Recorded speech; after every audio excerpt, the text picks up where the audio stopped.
chiefs to contribute towards peaceful elections. All right. The front page of the Chronicle this morning. Thumbs up for Fremont Sale Pare as market traders hail her philanthropic gestures. Okay. All right. Togbe Bagbin to decide fate of 4 MPs.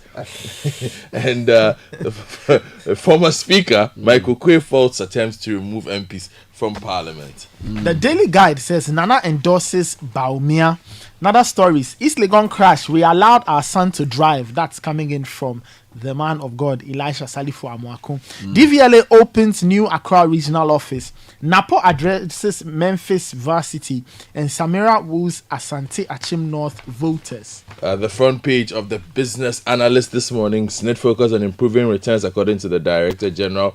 The ADB stories on the front page of the paper as well. And Sunon Asogli shuts down 560 megawatts power plant over $259 million debt. If you go to the Daybreak newspaper, forestry guards fingered in illegal lumber trade. ICC relations with the African continent stabilized. That's coming in from the ICC's prosecutor, Karim Khan. And Napo apologizes to bondholders for impact of DDEP. And finally, from the front page of the Daily Post, MPP's double standards exposed in North Dai. As party expels seat organized over support for NDC, Ghana's cocoa exports set to crash below $2 billion this year, lowest in 14 years. Let's go to the BNFT. The virtual version. Dry spells trigger 22 billion Ghana cedi crop losses. And we're told Grains Council advocates sustainable agri practices. In other stories, we have academia industry collaboration needed to counter oil decline. And then NIC grants 5 InsurTech Sandbox innovation licenses. Now let me take you online to a few stories. If we go to Channel 1 online, the lead story there this morning, fire kills 147 people after fuel tank explosion in Jigawa. This is terrible. Wow. And 140 people buried. It's just unbelievable. 5 arrested, 40 Changfans burnt by NASAM task force on River Brim. So this is a small scale minus task force. Sunon Asogli shutdown could trigger Doomsaw. This is IES. And then also 1 military officer dead, 5 others critically injured in ghastly accident at Binduri. And then there's a whole raft of stories around the EC and Joanna Kujo of Memphis Central. That story will be following up this morning. Now, there's also a number of stories around Salif Amuakun and the wife and the son, various angles of the story. We're told that they've been granted a 50,000 cedi bail. Daily Guide is claiming that they allowed their son to drive. Yes. Another website is saying that they, a security man gave the keys to the young man. So lots of different stories coming in. Now, if you go to citynewsroom.com, police on manhunt for 3 Imprayasu SHS students over alleged gang rape. Now, whilst Obuasi is winning STEM Novation, Imprayasu people are also misbehaving. Now, other stories, debating Baumia would be a waste of Mohammed's time, Kwachi Ofosu saying, and then Upper East region, we've already told the military officer, dead, 5 others injured in fatal accident. And then we go to My Joy Online. There are lots of comments on the disqualification. They're quoting Samson Ayenini. He says, interlocutory injunction not grounds for disqualification. Samson Ayenini on EC's flawed decision. Meanwhile, Bande says you can't hold NDC to ransom. He's speaking to the current MP, Kwachi Aka. And then a few other stories here on that website. Over 2,000 mining and related licenses issued since 2017. So it looks like the numbers around the mining licenses debate still continuing. And then East Legon accident, Bishop Salif Wamaku and his wife granted 50k bail as well. Now, we're told there was a major debate in the US with Kamala Harris in her first ever Fox News interview. Sparks were flying during that interview. And then, One Direction, this boy band, one of their stars, Liam Payne, dies after falling from hotel balcony in Buenos Aires in Argentina. Those are the big stories for the morning. Let's get into the details, starting, of course, with which one? Yes, East Legon. Yes. Okay, let's start from that. Page 3 of the Daily Guide. And the circuit court in Accra yesterday heard that Archbishop Elisha Salifu Amuaku and his wife Muha Amuaku admitted to allowing their 16-year-old son to drive. Court documents state that the couple, quote, admitted during investigations that they allowed their son to drive to the gym within their neighborhood and to other places, end quote. Their son Elrad Amoako was involved in a fatal crash which led to the death of two 12-year-old girls at East Legon on October 12, 2024. Several others, including himself and another person in the Jaguar SUV he was driving, also got injured. And it goes on to provide details. Now, their lawyer, Justice Abdullahi, told the court that the couple were model parents who were admired by their community, not because of the way they conducted themselves, but because of the impacts they made on society. And Mr. Abdullahi further stated that the couple's son, through which the accident occurred, admittedly contributed to what had happened, but he was also a victim and he was at the hospital. More on this later on. Let me take you to Parliament and politics. There's a lot happening on page 3 of the Chronicle today. Togbe Bagbin to decide fate of 4 MPs. Max Olofori reports from Parliament that the Speaker is expected to state his position on the statement seeking a declaration of 4 seats in Parliament vacant. This position will either be a directive or a ruling after observing how members on both sides of the aisle commented on the statement made by the Minority Leader Kesala Tuforsen during sitting on Tuesday this week. The Speaker, who asked for 2 days to prepare a reasoned ruling in this matter, has his timeline due today as he made the request on Tuesday, October 15, 2024.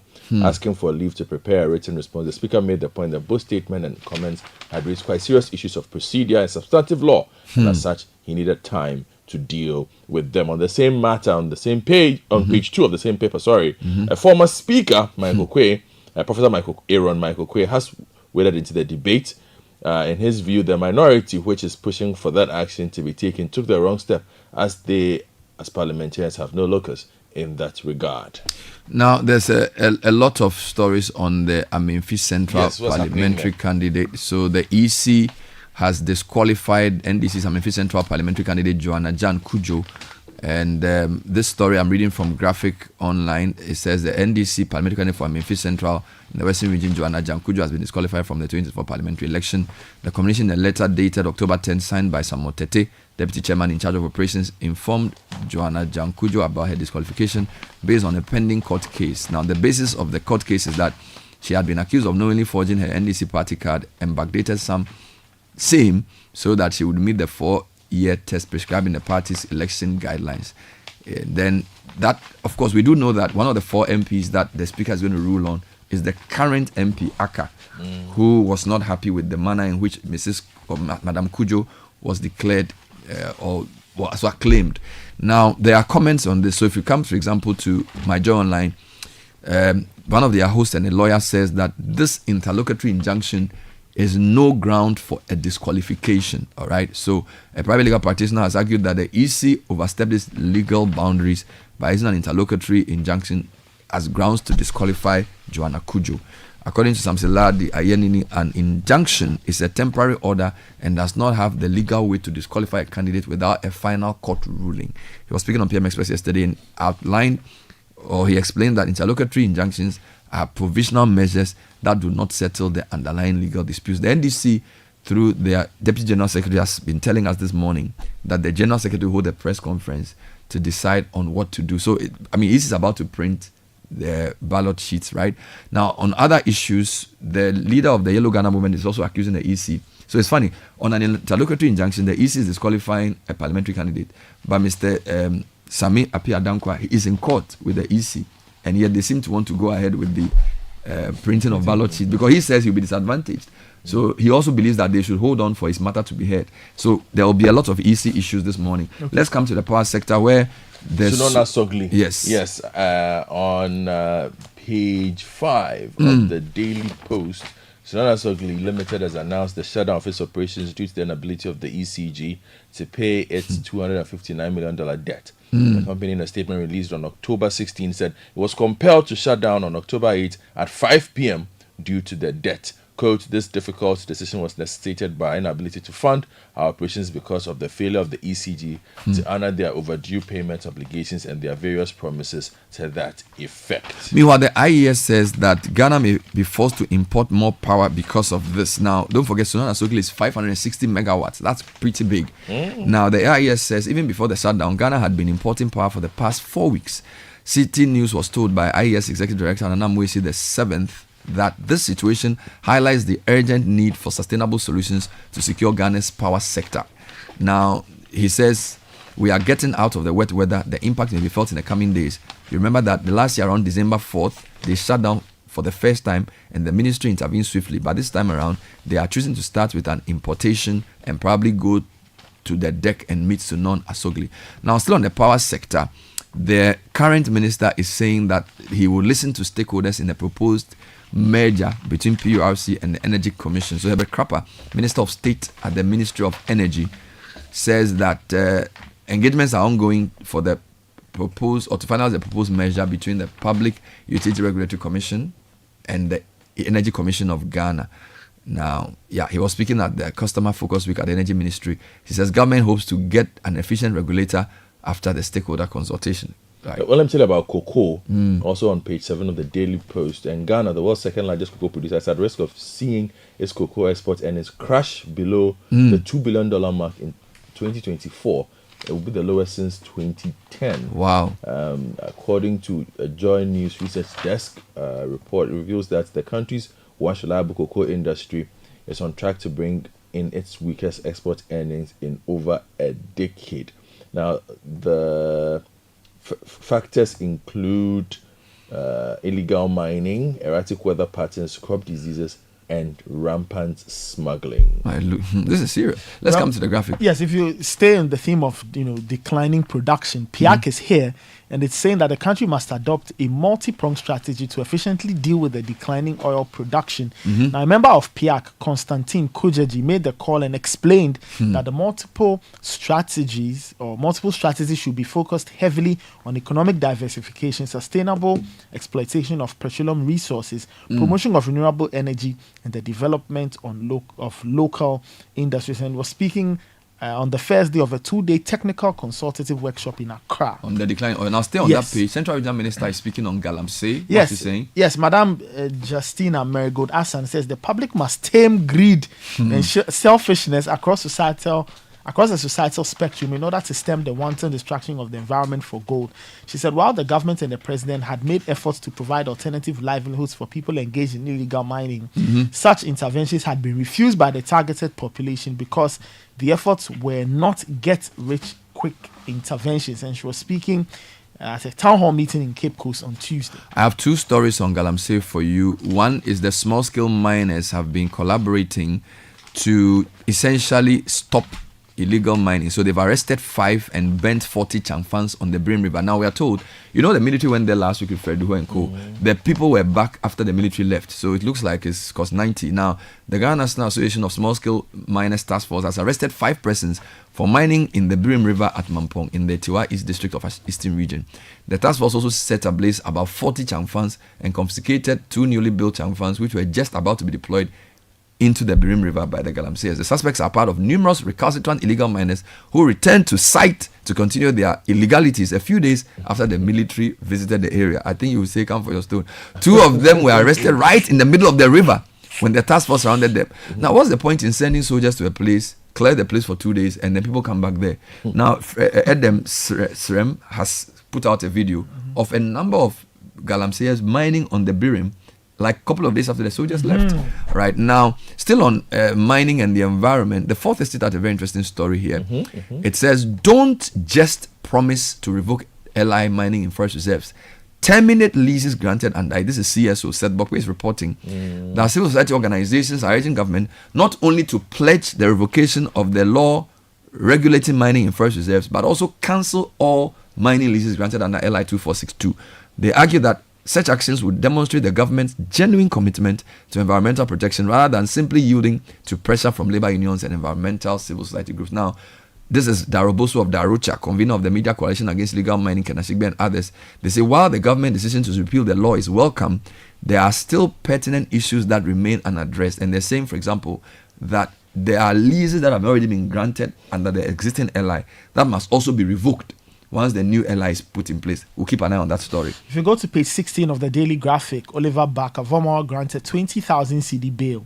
Stories as the High Court in Accra has admitted Oliver Bakavomo, one of the leaders of the Democracy Hub demonstration, to bail. The court presided over by Justice Ayite Ama Tete admitted him to bail in the sum of 20,000 CDs with 2 sureties As part of the bail conditions, he's to report to the police every 2 weeks. Okay. He was denied bail on 3 different occasions since his first appearance on the 26th of September. His lawyers, led by Justice Remsai, filed the application for bail at the High Court, which was granted yesterday. And you also have the Black Stars analysis. That's so the Daily Graphic. the Daily Graphic, this on pages one yesterday and we dedicated the three. show to the Black Stars, and The Daily Graphic have they've also Yes, entered. they've also gone dedicated their into entire front page. abysmal Black Stars need rescue are after they saying? 42 years, after 42-year trophy drought. And they've written some of the things we know. They spoke to Robert Saki, who's a coach based in the US. He scouted for the Black Stars in the 2006 World Cup. And they spoke to Kujo Fianu as well. And they had... So what are their conclusions? Well, for Coach Saki, he believes in building the team from the inside out. He says if we develop local football and we get the game right here, it will work. For Kujo Fianu, he looks at it more from an administrative perspective, and he believes that if we get that 1-2 right, we'll be going places. But I like that it says a dumbfounded Mr. Fianu with 4 years of experience in Ghana football administration wondered why the Black Stars continue to wallow in mediocrity. It's a serious situation that we are facing. I wanted to touch on a couple of stories. There's a very troubling story in Nigeria. 140 victims of Jigawa tanker explosion buried, 19 hospitals. Now think about that. That's over 250 people injured. And this is the same thing we're talking about. A fuel tanker fell on its side and people rushed to the scene to harvest petrol. And the thing just exploded.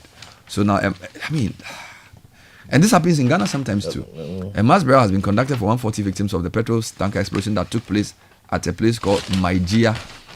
This is in Jigawa State in Nigeria on Wednesday. About 90 other victims of the incident are currently in various hospitals in the state receiving treatment. Now, explosion occurred around midnight. So there's no visibility, I'm sure. On Tuesday, when the driver of the tanker traveling from Kano to Nguru in Yobe State lost control at a place near Khadija University, the tanker, which had departed Kano and was heading to the town in Yobe, exploded after the driver lost control. The disaster, according to the police, was triggered by residents who had rushed to scoop spilled petrol after the tanker overturned. Oh, Ghanaians, Africans, Nigerians, when will we learn? When will we learn? Now, I don't know where you want to go. Well, just a quick update on the back page of the Daily Graphic. 34 people who were injured during the rock blast at Goma Buduburam have been treated and discharged from the hospital. They are part of 47 people who were injured from the incident, with 4 of them being referred to the 37 military hospital. So that's a bit of an update there. Well, there was a combative sit-down interview between Fox News and US Vice President Kamala Harris. And then there's a very interesting development in the war in Gaza. What's happening? Where the United States is threatening to cut Israel military aid. And analysts say it's a sign of broken promises. And a lot of people are raising concern about the growing devastation in Gaza and the need for action by world leaders. And the education minister on page 13 of the Daily Guide is advocating. He has proposed the publication of common books for all African children in different languages to tell the continent's story and what they are expected to know. He appealed to the African Union Commission for Education, Science, Technology and Innovation to put together a team to come out with books that would equip the African children with unique ideas and skill sets to make them work hard towards attaining their goals as Africans. Meanwhile, Obuasi Senior High Secondary Technical is the winner of the 2024 STEM Innovation Contest. They triumphed over 55 other finalists with an innovative project on environmental sustainability. Good job there. Thank you, gentlemen. Coming up next is the City Business News. Oh, jump on now. Go. Google me. At what time when you come back where I don't hear the sound of your car? Why you buy new car? No, I don't change my car. It be the same ride. It be the fuel way I change. Way one shouts it. Ever since I started using the all-new Excellium Premium Fuel, fortified with 3-in-1 action. Oh, Joe, now my car they run like electric car. No, it's so. This is the type of fuel where they want to. Because now engine they cost. Where they want for way if I buy it go protect my engine. And with the small way I buy, I go drive, sir. Absolutely. It's like strapping a turbocharger to your engine and giving it a protector. And what they bust my mind self be the 3-in-1 action, no? Excellium they prevent up to 99% of deposit. It be anti-wear, some be anti-corrosion. Won't pay when I open them. Hey, so where can I find this magical fuel? Just head over to any Total Energy service station and your car will thank you. Hey, they make a finish my go be fast then rush go Total Energies. My friend, but why your hand my go be inside? I give you info. Make a feel the go be too small. Go. Excellium is designed to protect your car engine, decrease fuel consumption, and lower CO2 emissions. Don't say fuel, say Excellium. Choose Excellium, choose quality. Charlie, today the matter will catch me. I received urgent order from my online store. Customer wants 10 pieces sharp. Hey, Mama Wahala be delivery. Stress so me too. I no get order in weeks. So then I make slow. Charlie, I decide to deliver this thing myself. Quiet. I was willing to trust my small tired car like that. But boy, I no even leave my area where the whole place full of snow. Engine kaput, Pascal. As the boys they help me push the car off the road, where I look up and raise my head, where I see for Fidelity Bank billboard top. This too just be chapter. Epefampa. Then Norma Vim come. Listen, I dog the sadness and find Okada fast. I deliver all the goods, collected my money, and even got referrals from this customer. Epefampa. At Fidelity Bank, we believe you can achieve your dreams. Believe with us. Ebefa.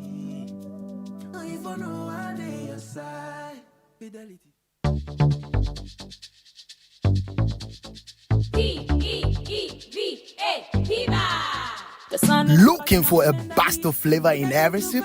Discover the refreshing taste of Piva beverages. Enjoy the classic Piva Cola flavor, perfect fit anytime. How about a fruity adventure? Try our delightful Piva orange fruit drink packed with recognized citrus flavor. Craving something exotic? Our Piva cocktail fruit drink brings the tropics to you. For a sweet and juicy treat, grab our grapefruit drink and don't miss out on the refreshing Piva Tangy fruit drink, bursting with tangy flavor. Piva Cola, Piva Orange, Piva Cocktail, Piva Grape, Piva Tangy. Grab yours today. Available now at your local store. Call us on 055 00 322 31.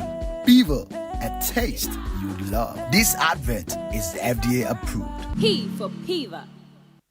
This is the City Breakfast Show, the city's biggest conversation. So it's time for the City Business News with Nashika Caesar with MTN, Access Bank and Go. Good morning, Nash. Good morning, Bernard. Hello and welcome to the breakfast edition of the City Business News, proudly brought to you by MTN, Goil and Access Bank. My name is Nashika Caesar. Coming up, independent power production producer Sanana Sogli Power Limited shut down over government's failure to settle a $259 million debt owed it. We'll tell you what industry players are saying regarding this development. Also coming up, fuel prices go up again as oil marketing companies adjust prices following commencement of the second pricing window of October. And later, Ministry of Food and Agriculture debunks claims it will distribute 3,000 Ghana cedis to some 800,000 farmers affected by the dry spell.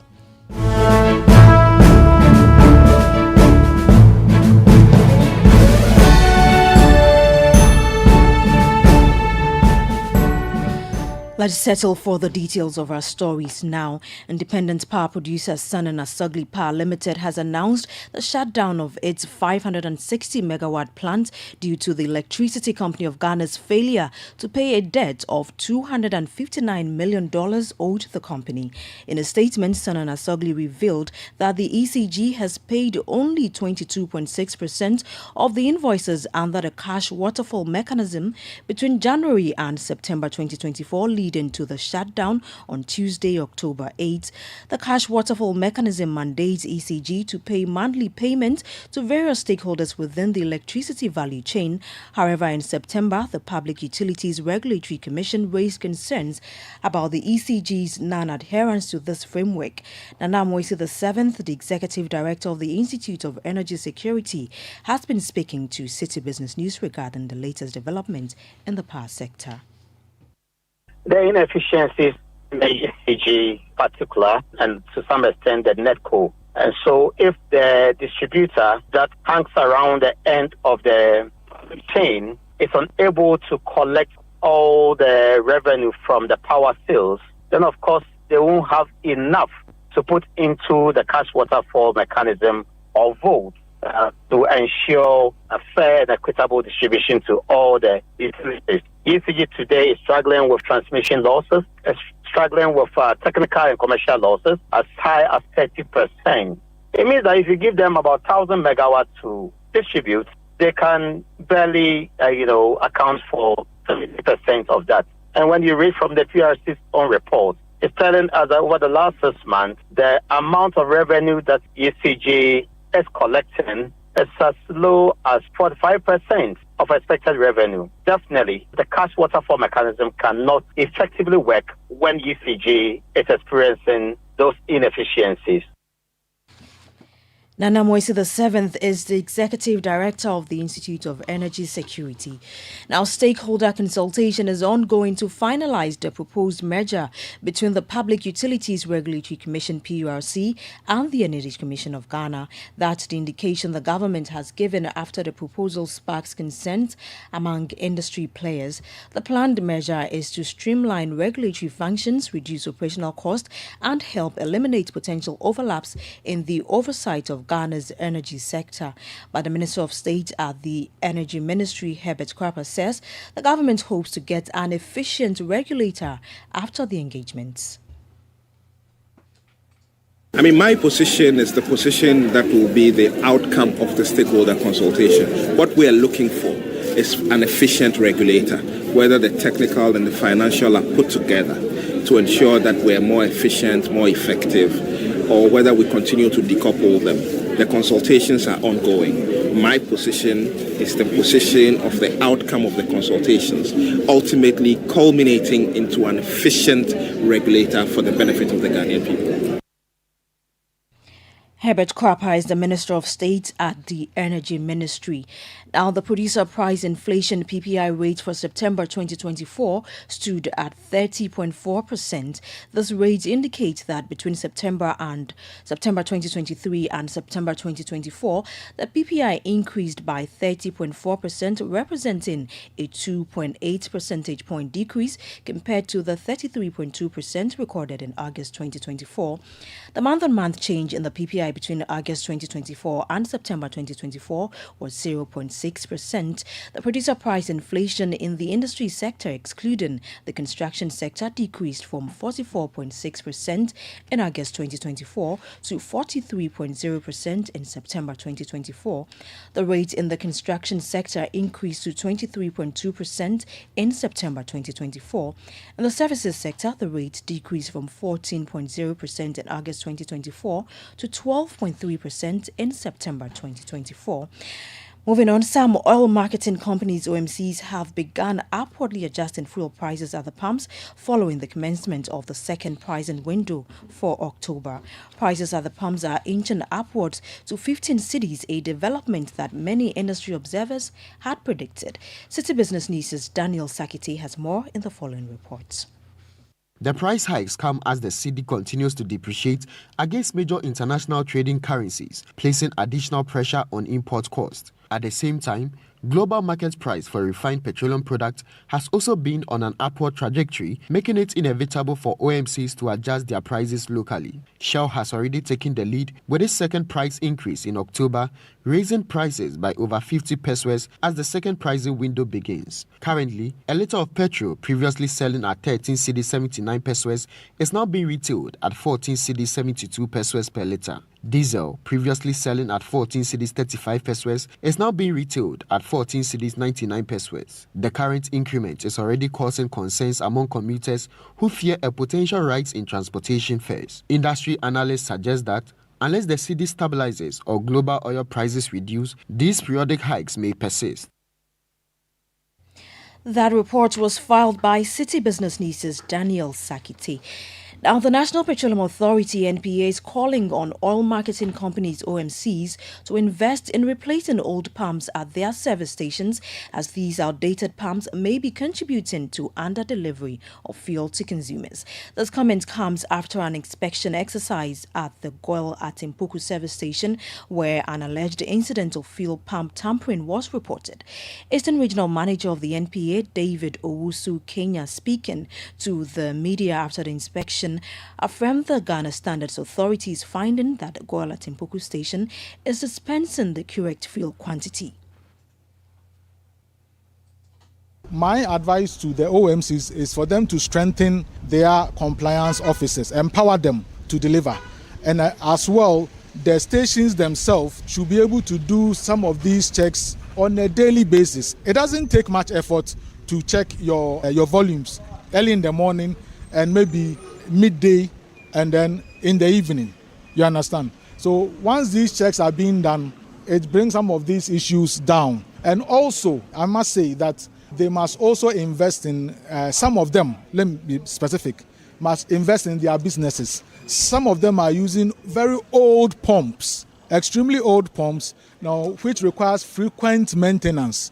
And then it then becomes fragile. You can't trust the levels fluctuates, you understand? Unless it is frequently engaged, it can't dispense that much to you. David Owusu-Kina is the Eastern Regional Manager of the National Petroleum Authority. Meanwhile, the Executive Secretary of the Chamber of Petroleum Consumers, Duncan Amoah, on his part, urged consumers to demand value for money when purchasing fuel. I think that the frequency would have to be improved, truly. We would need to be doing very, very, very frequent inspections, because sometimes if you check these forms, some of them are just old, right? It might not be somebody is tampering with them, but the machine is tired. So if we do frequent inspections, you would realize that probably we need to change the machines. Probably the managers at the station are not working well.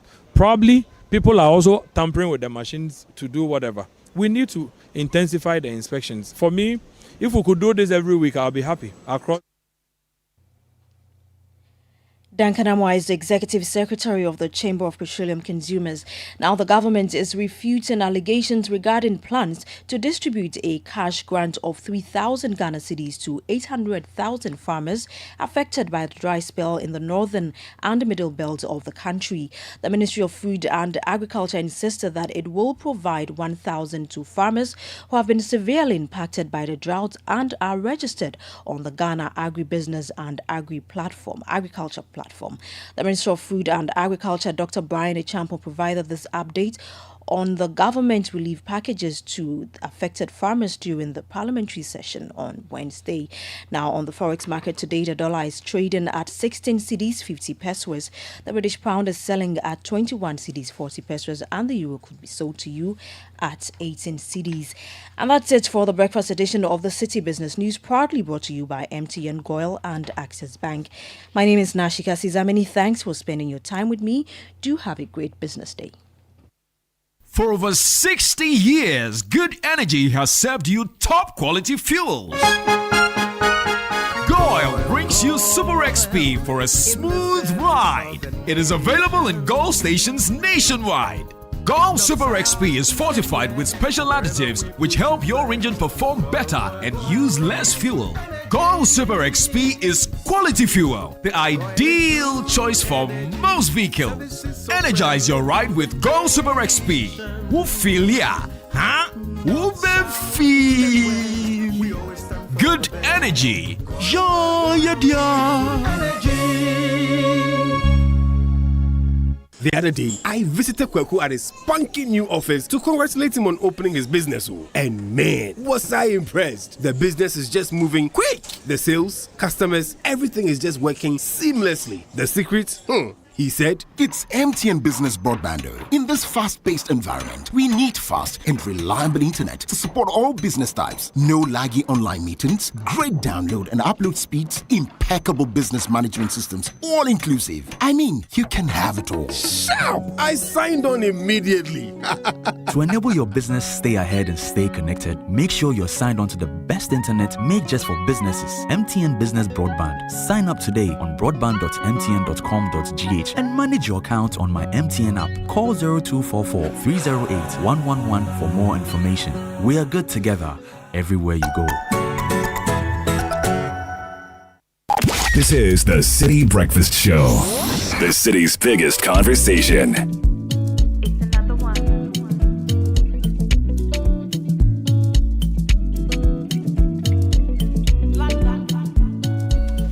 14 minutes after 7. Still listening to the City Breakfast Show. Coming up next is Kickoff. But before that, the City Business News was proudly brought to us by MTN. And if you're an SME, you need to get on to MTN's Yellow Biz the all-new multi-service bundle with everything you need. You'll get a router, Microsoft 365, WebWiz, and a Unicom service. All for a very good deal you don't want to miss. To stay ahead of the competition, call 100 or 0244 308 111 or send an email mtnbusiness.gh@mtn.com. Visit mtn.com.gh/business or go to any office or any MTN office for your yellow business. Stay connected wherever you go. Remember, T's and C's apply. Kickoff is coming up next with Bernard Abekuoche.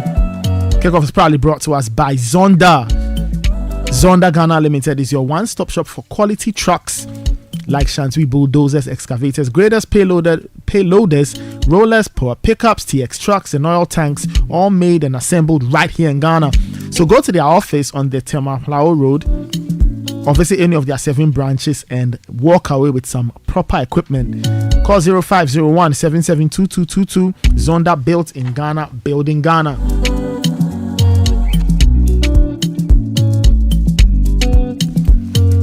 15 after 7. Let's get into kickoff, the latest from the world of sports.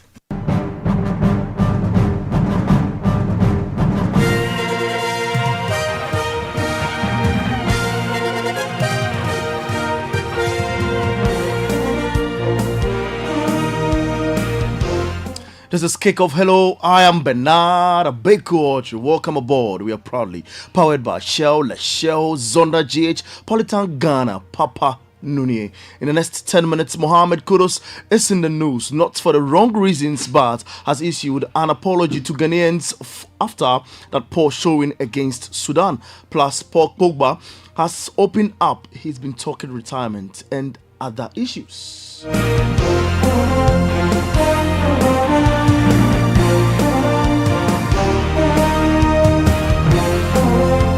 Let's start with more AFCON episode, and former Black Stars head coach, who is now with the Sudanese team, James Kwesi, has revealed that his team changed its system against Ghana after registering a 2-0 win over the Black Stars. Sudan ranks second in Group F with 7 points and need just a point to officially confirm its qualification to the 2025 AFCON to be held in Morocco.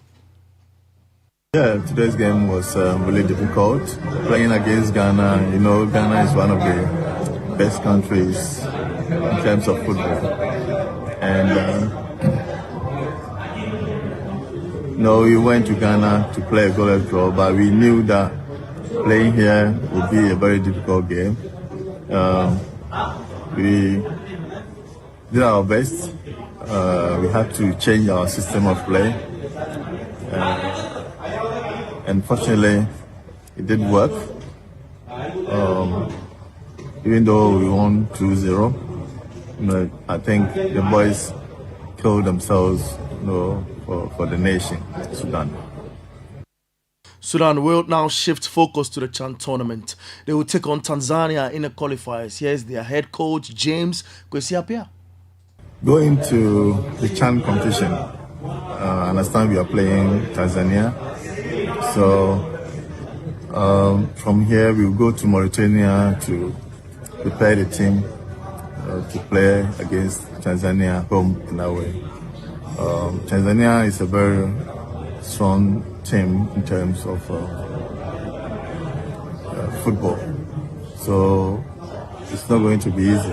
But we need to prepare very well and make sure it becomes very successful in Tanzania again. James Kwesi is the head coach of the Sudan national team. Off the pitch, Mohamed Kudus, who captained Team Ghana in the 2 games, has apologized to Ghanaians following Ghana's lackluster performances against Sudan during the AFCON qualifiers. Except of the statement reads, as someone who captained the team in the 2 games, it is with great humility and a deep sense of responsibility that I issue this statement. On behalf of the entire team, I would like to extend our sincerest apologies to the people of Ghana. Quotes, that's in quotes. So according to Mohamed Kudus. Away from the Black Stars, it's match day for Ghana's under-20 side, the Black Satellites, in the WAFU B under-20 qualifiers. Ghana will face Benin's under-20 side. Let's talk about the league of our roots, the Ghana Premier League. The Botsar Kapo, whose Mediama is his head coach, has been named the NASCO Ghana Premier League Coach of the Month for September. This award comes after Kapo led his team to 3 consecutive wins, remaining unbeaten throughout the month. Adrian FC's forward Emmanuel Marfo has also been crowned Player of the Month for September, recognizing his exceptional debut performances in the Premier League. Marfo scored 3 goals in 4 appearances in September, including a 90th minute equalizer against Heart of Lions and a double against Young Apostles at the Winchi Park in week 4. Let's talk about the MTN FA Cup. The groupings for the preliminary round or draw for the tournament has been revealed. A combined 92 teams with 30 clubs housed in 5 groups will get to know their opponents ahead of the preliminary draw scheduled for today at 10 a.m. at the Ghana Football Association's conference room. The Premier League clubs will join the competition in the round of 64 scheduled between November 29 to December 2, 2024, with the round of 32 set to take place from January 10 to 13, 2025. In Europe, New England boss Thomas Tuchel is convinced he can push England to find a higher J as he targets success at the 2026 World Cup. Tuchel has been appointed England head coach on an 18-month contract from January 2025 with the sole focus of ending the nation's 60-year wait for a trophy in the United States of America. Never think about this in a process and in a decision making. I just feel that when it comes to talks like this, I just listen to my feelings and to my gut, and I got excited straight away because Mark and John, first of all, were very impressive. They convinced me that this job is all about football in these 18 months. It is about trying to doing everything to give it a shot and try to win the World Cup. So this is why they wanted to appoint me. The talks were full of trust, and it was totally confidential. So it was the opposite of what you just explained, and that gave me a very good feeling, and it brought my youth back. I got excited. I had pictures of the English national team straight away, of the 3 Lions. It is a big federation. It's a huge shirt. I'm honored. I don't feel the pressure in a negative way at the moment. I know that it comes with a lot of attention, maybe even more than I think of right now. But listen, in the end it's sports, and I want to win people over in the process and with the way we are doing things, and we have confidence in us, and Mark and John had confidence in us, so it's a good start. Thomas Tuchel is the New England boss. Former England captain Gary Lineker says England have an elite manager in Thomas Tuchel. It's an interesting appointment. Thomas Tuchel's no question is an elite coach. He's won things, plenty of trophies, including of course the Champions League with Chelsea. So he's to be respected. Obviously people would debate whether England should have an English coach or not. Having a German coach is interesting. So we'll have to see how it pans out. But he's very demanding. He's very driven. He's got very good tactical acumen. So, there's no question that England will be one of the favourites going into the next World Cup, and they have an elite manager there. And it's just really a question of whether he can make them work and gel and find a formula that actually suits these players. Well, away from that, let's talk about Juventus midfielder Paul Pogba says he's not a cheater, but accepted responsibility for the failed doping test that led to a ban. Pogba's 4-year ban was reduced to 18 months earlier this month after the Court of Arbitration for Sport accepted that his ingestion of a banned substance was not intentional. You will see me, you know me, people know me. So even when then all the things happened, they were like, no, for sure, we know Paul. He will never take that. If he did, it was not, he didn't know. I wasn't on purpose.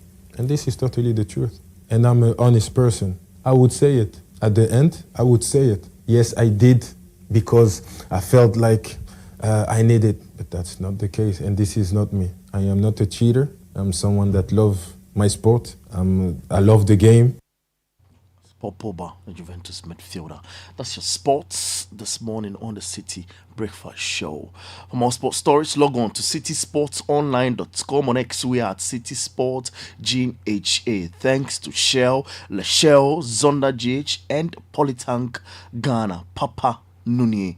I am Bernard Abeku. Sport as life. Get involved.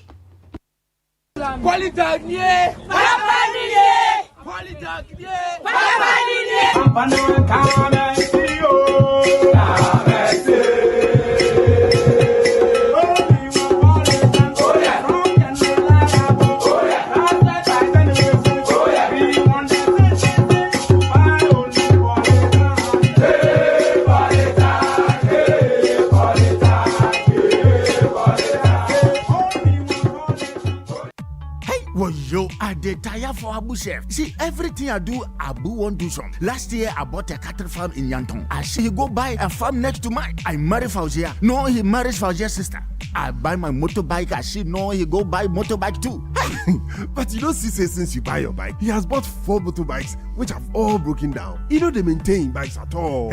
His problem be say he dey put wrong lubricant for his bike inside. The correct motorbike oil where if you put inside be Shell Advanced Lubricant. Shell Advanced Lubricant be the only motorbike oil where they make them for motorbike to protect engine, clutch and brake. Where he no. Wait me, wallahi, I no go tell him. Shell.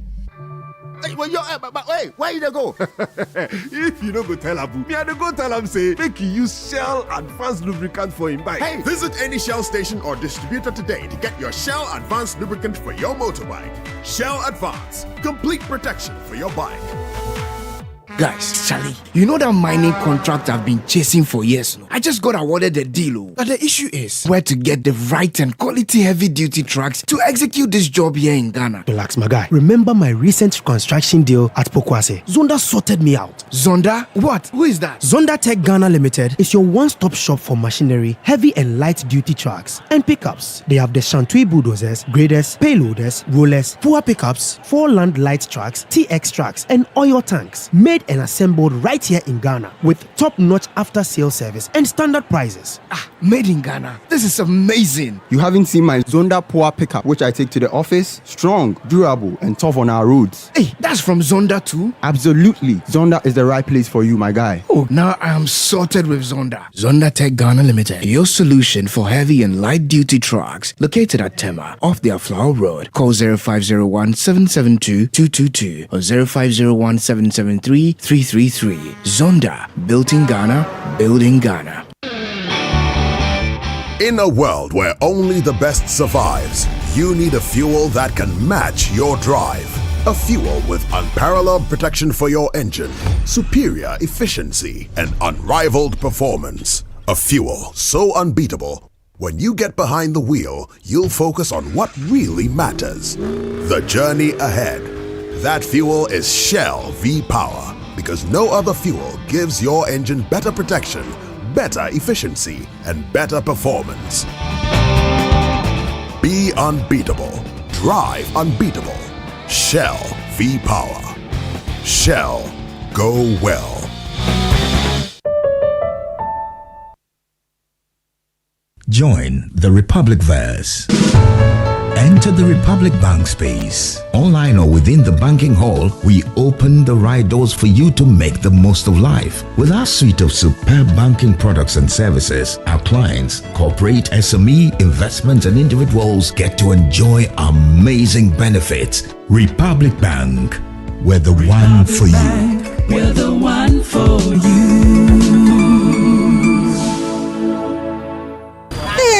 Auntie Elsie and her replica. Long time. How may I help you? Auntie Amma, our course has gained admission to the university, but the money to pay for her fees is my headache now. Where am I going to get 2,500 cedis in this Ghana? Where? Elsie, stop that. You don't have to stress about the fees.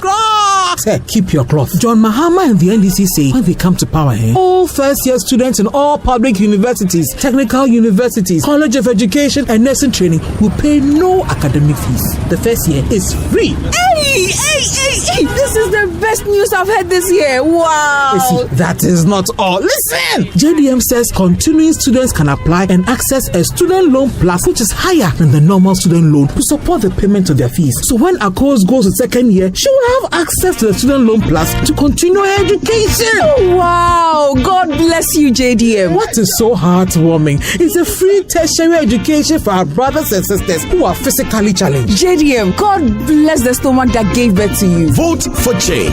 Vote for John Dramani Mahama and the NDC. All right. Education is the most powerful weapon to change the world. At Heritage Christian University, you're assured of quality education, accredited by GTEC and affiliated to KNUST and UCC. We offer programs like Bachelor of Business Administration, Community Development and Theology, Theology and Ministry, Psychology, Nursing, Information Technology, Information Security, and Business Information Technology. Professional programs like ICA, CIMG, CIHR, ABE. We also offer short courses on media and IT. What makes Heritage stand out is our experienced and scholar practitioner faculty, entrepreneurial training with financial support, ultra-modern facilities, and hostels. Qualifications for entry is WASI or SSC or GBCE, HND or Diploma Top-Up. Mature 25 years and above. Heritage is located at Amasaman behind the Olympic Stadium. Contact us on 054-777-7731 or 020-229-8399 or www.hcuc.edu.gh. Dear business owner, congrats on not giving up on your business. You deserve a medal, and your business deserves to be taken to the next level. In fact, it's about time you run a Zenith Bank SME account so you and your business can enjoy the perks of a Zenith SME business card.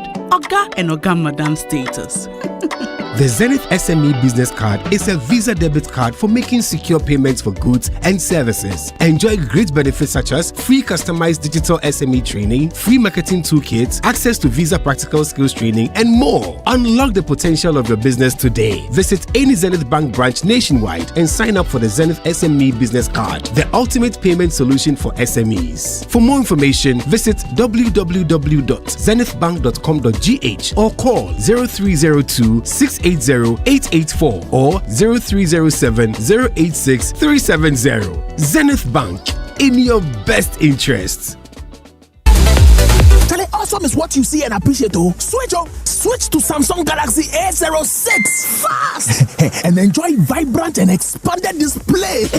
Buy them now from authorized shops. Just like my mother taught me, I'm teaching you too. These are recipes that have been in our family for generations. Aku, this here is Masim rice. Mama, did your mother also use Masim rice? No, my dear. This one is a new tradition. Just me and you. Oh, and it's delicious too. Masim rice is grown and packaged right here in Ghana. Uses less water and is tasty from the first mouthful to the last. Look out for Masim rice in markets and supermarkets all over Ghana. Masim means tasty.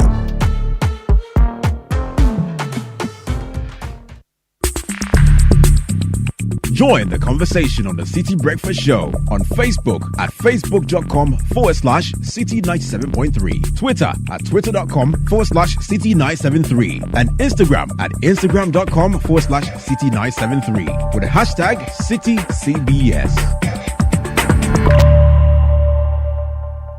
This is the City Breakfast Show, the city's biggest conversation.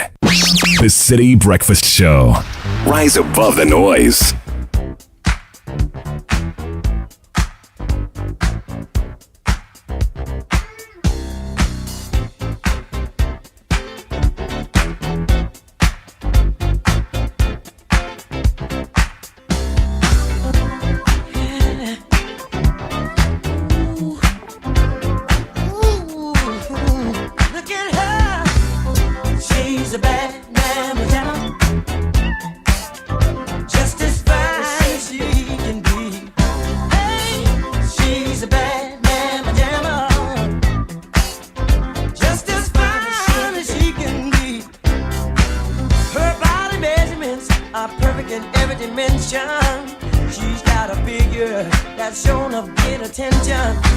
She's poetry in motion, a beautiful sight to see.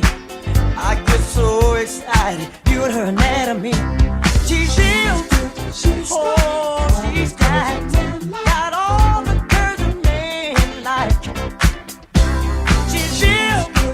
Oh, she's got all the girls a man like.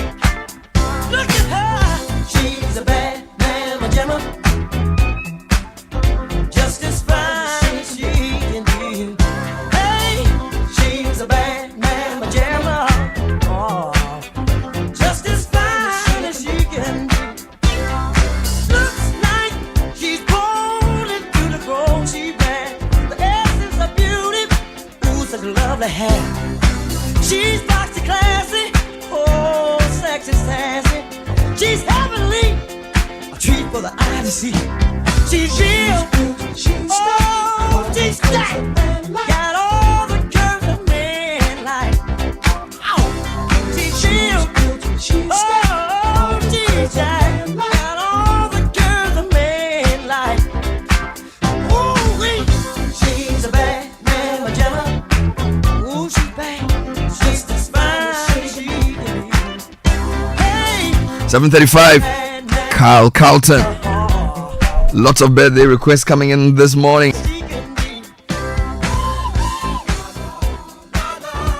Can I wish my husband Faisal Idris of GRA a blissful birthday. May Allah bless you with endless happiness, good health, fulfill all your dreams, and grant you success in all you do. Happy birthday to Uncle Patrick Kosa, a facilitator at Rose Sharon Montessori. God bless you exceedingly. And to Mama Susie Lo on your 84th birthday. God bless you, grant you mercy and goodness. From Grandma Christiana Top Herbal. And happy 6th to my daughter Vasha Safwa Edu of Helga International School at Denta. We love you so much from your parents and siblings, Valentino, Seraphim, Lamara, and Karen. This is coming from Martin Edu of GMPC.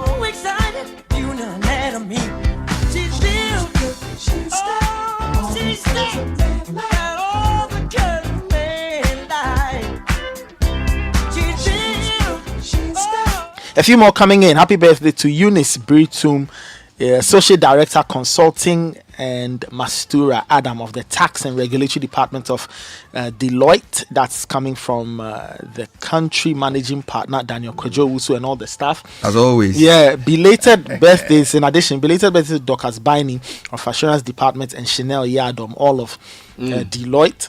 This one says, happy 7th birthdays to Kimathi Klena Mensa Kelly and Kimberly I say Mensa Kelly of Richard School.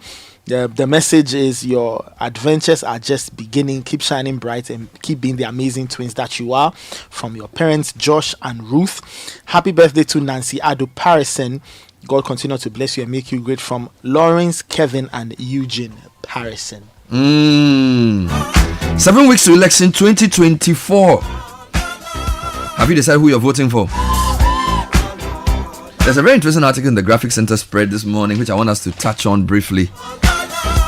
How well will independents do? You know, our elections have been duopolized, NDC and MPP dominating. There's a very interesting article where they've given a regional summary of political parties who have filed for parliament. Can you guess how many people are going independent? Or how many independent parliamentary candidates we have? For the president, I think we have about 4 independent, right? And a few small parties, or parties which are not in parliament, for want of a better word.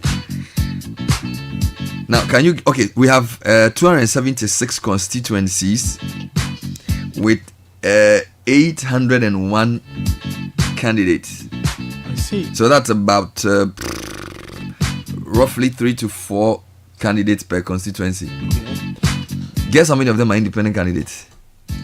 That's a tough one. Yeah. I don't know, about 50? Take another guess. 75. No.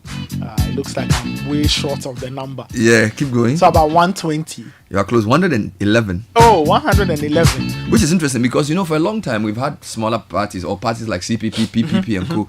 For this election, I don't see a lot of, for example, if you look at NDC and MPP, they both have 276, of course. A constituency. So NDC and MPP are contesting everywhere. Yes. All right. So Amenfi Central the candidate has been disqualified. So for now, it's 276. I'm sure 275. All right, but the two parties, leading parties, have people everywhere. Now, some of the political parties, like GCPP, can you guess how many parliamentary candidates they are fielding? Certainly not zero. No, nobody's fielding zero. Okay, so about 5. Charlie, 3. No, seriously, I also think a whole political party with only 3 people. So if you take away the NDC and NPP, what's the largest number? What's the biggest number? Good, that's a good question. So the biggest party, as I say, is of course Independence, 111. All the parties are smaller. So for example, you take CPP. Guess how many candidates they have? 5. 18. 18 in 275 constituencies. Okay, now take GCPP 3. Can you guess how many PNC has? PNC would usually concentrate per history. They would usually concentrate up north. So let's say 5. Why do you keep saying 5? It's 30. 30? That's a large number, bro. 275 constituencies. I'm just saying, no, Bernard. If you take the PNC's as a party, this is Liman's PNC. I'm just saying, they got 10% of the votes in 1992. Yes, and I'm saying that in context, really. If they present 30, I get it. Compared to 275, it's small. 30 constituencies. Imagine how many constituencies are even in Greater Accra? 34. 34. And the whole PNC has only 30. No, like there's something going on in our politics that doesn't make sense. Look at the other one. But Bernard, don't you think that financially they may not have the muscle to present candidates in 276 constituencies? Nathan, they have a presidential candidate. We spend a lot of airtime on PNC, on CPP, and all these parties. We give them interviews every time. Bernard Mona will come on air and come and talk.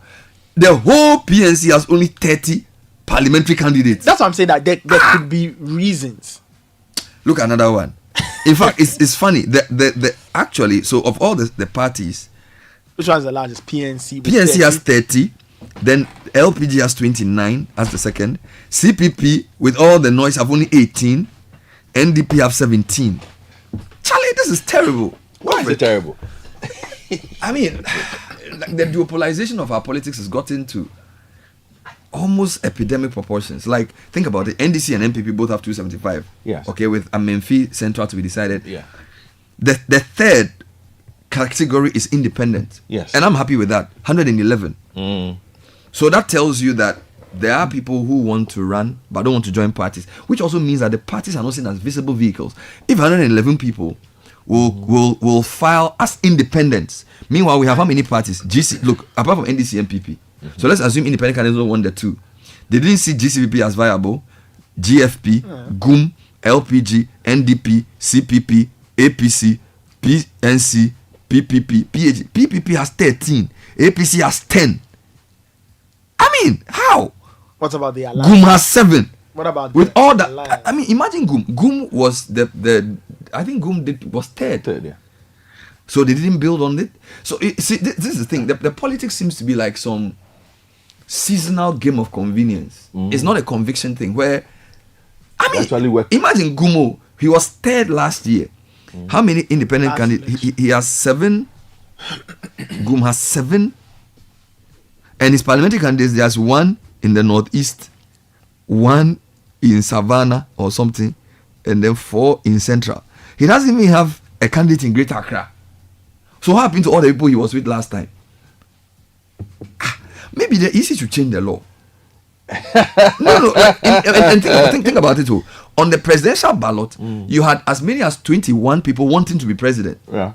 They easily whittled it down to 14 or 13. Yeah. Meanwhile, all these political parties cannot even fill 10 people. Which is I mean, but that is are we a serious country? But that is why questions have been raised about whether the EC actually runs the rule over these so-called political parties properly. Yeah. Because they seem to do the barest minimum to qualify. And it looks like the business in town is to get the candidate to be on the presidential ballot. Yeah. That's so the whole party is built around getting somebody who wants to be if you can't build, and again I have to be careful here, right? I know you can win as an independent candidate, but for me, a political party that has been in existence for 20 years, that has been in the news for all this while, can field only 7 candidates. The whole country. No, Charlie, no. It's Charlie. The FPP and EC did their homework well. I don't don't even think it's MPP and NDC. I think a lot of people who claim they want change from the duopoly don't want to invest in it. We want change with our mouth. The truth is that NDC, they actually do the work. Yes. A lot of the people who claim... Which includes making sure that smaller parties don't grow. Bro, that is part of the work. There are 111. See, there are 111 people who want to be independent candidates in Parliament, too. And then look at this regional spread. So, in fact, if you look at every region, the number three category is independent for every region. Yes, fair. When you do a drill down of those independent candidates, you find how many of them are truly independent. And have links. Well, the only three we know who have come from a party are Cynthia Morrison, who the court is trying to debar, Peter Yao, Kwache Aka of NDC, and then Kojo Asante of MPP. So those are the three high-profile independent candidates who have moved. The rest may be disgruntled, others that have not. But it's a question I want to ask also: Have we ever had a truly independent MP? Well, I'm just asking, without a link to MPP, NDC, the rules disgruntled, whichever.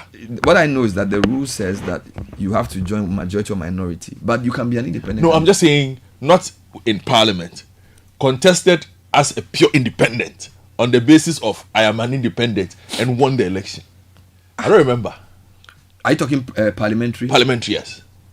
Well, you're right. What typically happens is that the person may have been disqualified and they felt unjustly treated. Yes. And then they go independent, and then the party supporters for one side supports them. But I don't think in this fourth Republican democracy we have practiced, we've had a truly independent parliamentary candidate win a seat. No, we can review that. We probably can review that, but no, it will be easy to know the person. We haven't had one. So the political party vehicle is still, but I mean, for me, the 111 independents I see on this the spreadsheet tells me that there are people who want to offer an alternative to the two leading parties, but do not find any viable political party, and therefore will go on their own. Okay. All right. So that's the conclusion. The other point is, doesn't the EC have to get its act together in terms of make sure these parties do the right thing? Because how do you have a whole PNC, In fact, the CPP once if it hurts me. CPP go to the CPP 18. The whole country. Bono region 0, Ashanti 4, Upper East 0, Greater Accra 7, Savannah 0, Eastern 3, North East 0, Northern 1.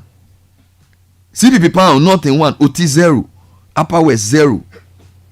The CPP hasn't been a proper party. Western since till Upper West 1. 96?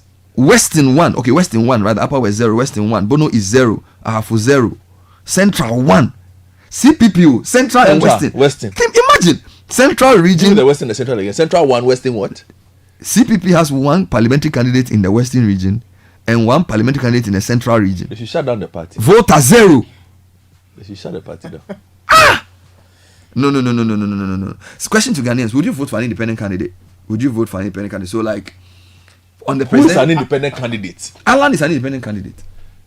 Cheddar is possibly an independent candidate. Is Alan an independent candidate? Yeah, properly. As defined by who? Okay, wait. Is there a dictionary of politics that says an independent candidate cannot have roots in another party?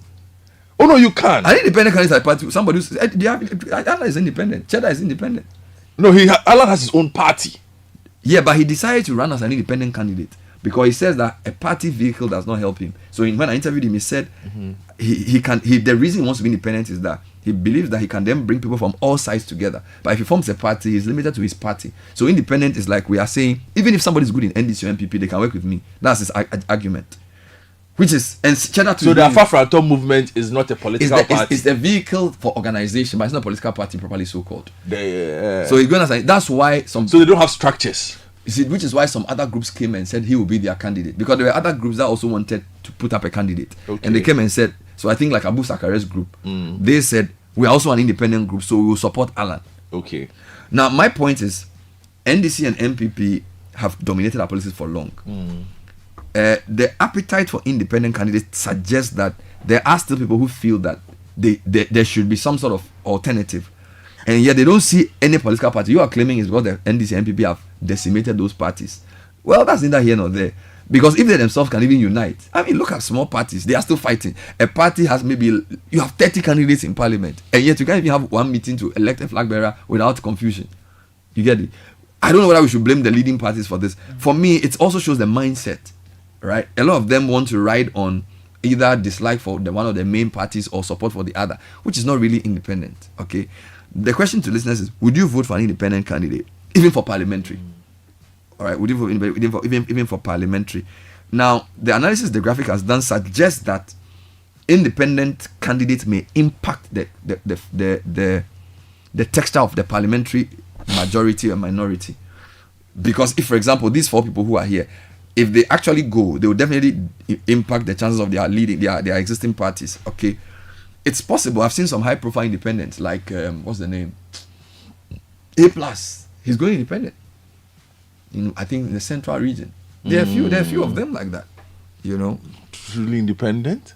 Yeah, they basically don't want either of the two parties, or they want one more. They hate one less. The concept of the independent candidate in our political, but is it a fair question? For example, okay, I'm sitting here as a host of a program. Mm-hmm. All right, now I am supposed to be objective. Mm-hmm. I will definitely vote. Okay, now, what is independence? You see, we have to be careful when it comes to a political party issue. An independent candidate is a person who says, I'm running on my own ticket. Yes. I'm not running on a political party ticket. So let's leave the definition simplicity. Once you complicate it and say, because it's almost like saying that the parties not in parliament are affiliated to NDC or NPP, which is not necessarily true. Some of them may just be there to do what they want to do.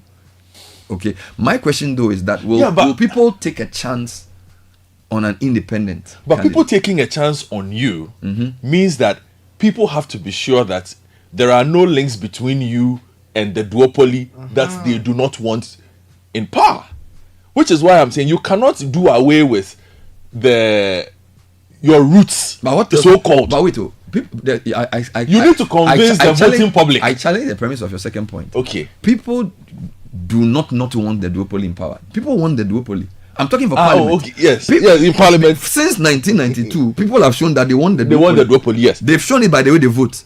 They can say anything they want to say, but they still vote for the duopoly. So we can conclude that people actually like NDC and NPP. Yes. It's just that they sometimes want to teach them a lesson, or they are not happy with them, but they really love the two parties. Yes, but at the national... But I'm talking of parliament. Yes, but parliament is where I am interested in. I'm not, because I know that it is practically impossible for an independent candidate to win an election in this country unless for the next 100 years. Unless something seismic happens. Something of the highest changes this country.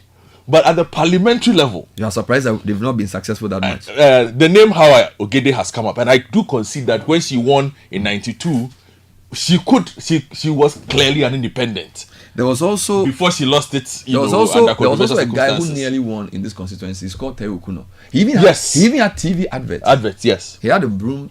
Yes, but I'm told that it was as if he had left one of the party. I think he left NDC or something. I'm not sure. Something happened then. But he actually got. I remember that time when they counted the votes, MPP's Daku won with like 21,000. Teo Okuno had 17,000, which was a lot of votes to have in. And he actually did TV commercials.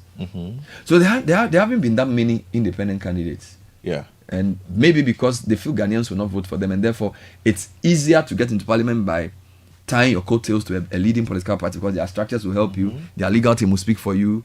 You get it? So I don't know. But maybe Ghanaians themselves are not ready for an independent person. We have, or maybe nature itself is binary. Right? I don't know. Let me hear from you. By the way, if you are going to vote for an independent, you can send me a voice. I want to hear why. Maybe you want to vote for Alan, you want to vote for Cheddar, or you want to vote for APC, or you want to vote for something other than NDC or MPP, or you don't want to vote. All right. So I've had people write to me. I've had a group write to me to say they don't want to vote for any party, and that they actually should be. In fact, somebody came to me and said there should even be what do you call it? A column on the ballot. None of the above. And it gained a bit of traction, but I'm not sure. That is not even want the independence. Basically, you're saying that they want to vote a protest vote against the establishment by saying that they don't want anybody, and that if the people see the number of people who vote none of the above, it will help them rethink the way they do their politics or something. I'm not sure where you sit on that. By the way, I want to hear from you. If you're going to take a chance, either presidential or parliamentary, away from the NDC or MPP, send me a voice note. So I just want to hear from those people. And for parliament as well, have you seen an independent candidate? You know, they'll say, yeah, I voted for a PPP. Independent. A PPP. Parliamentary guy. It'd be like the whole constituency. He'd be like, well, I 17. I said, oh, Aloski, Charlie, serious, oh. PPP. I think that they were Broom or Sunshine or something. This was for Parliament too, Charlie. I see. Yeah, I got like a few brooms. Will you vote for anybody outside NDC MPP? Send me a voice. I want to hear anybody who will do this for president or parliament, and why. Number 2, are you part of the group that says none of the above? And for those texting, I want you to tell me what we should do to parties that can't even field 50 parliamentary candidates. Seriously. But have fielded the presidential candidate. You can field the presidential candidate and you cannot. CPP and 18. Come increment CPP. Hey. Nathan, check for us the previous elections. What numbers they We can find this. The CPP and the PNC. In terms of what? Parliament. In fact, the candidates they fielded. In fact, Kofi Apalu's LPG self has more. How many candidates does he? He has 29. Mm-hmm. So if you put him to, he has more than NDP. He has more than CPP. The only party, the third largest party is PNC on the basis of this. Mm-hmm. They have 30, and the Kofi Apalu has 29. CPP has 18, NDP has 17. But PNC don't have a candidate in the presidential. Oh my God. Bernard Mona. Oh Lord. Did not make the final ballot.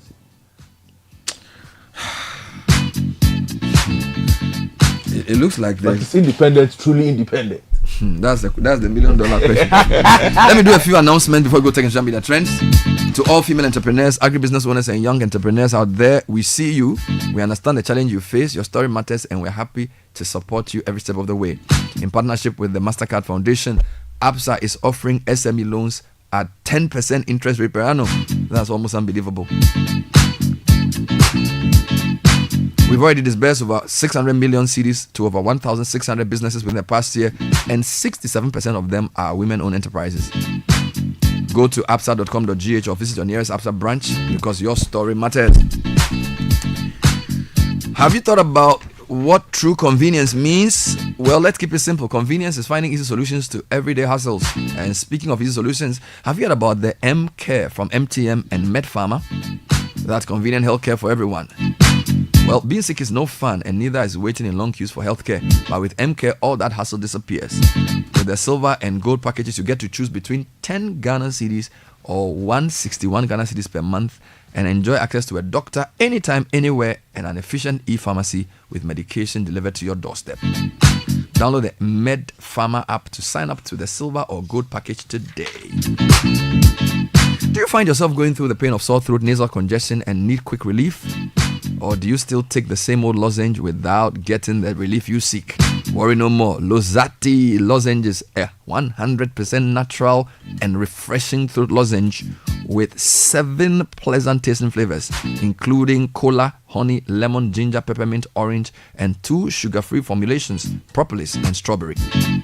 Call Unicom pharmacists or chemists on 0302 324 595 or 0302 324 383. Lozati, 30-second instant relief from sore throats. Now, whether you're shopping at the mall or buying fuel for your car or enjoying your favorite meal at a restaurant, you need an SG Visa card. It's your best option to make payments for goods and services online or anywhere with a point-of-sale machine. Call us on 0302214314. Enjoy a world of amazing opportunities with SG Visa cards. SG Ghana, the future is you. All right, Godfrey, read a few quick comments from me before Nathan brings us to social media trends. Let's go. On this Abe, could help me out? low number of, you know.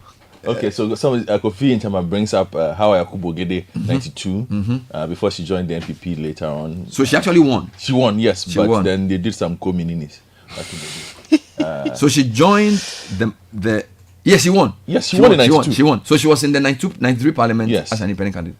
Hello, Bernard. You are right about the number of MPs standing for the smaller parties in the constituencies.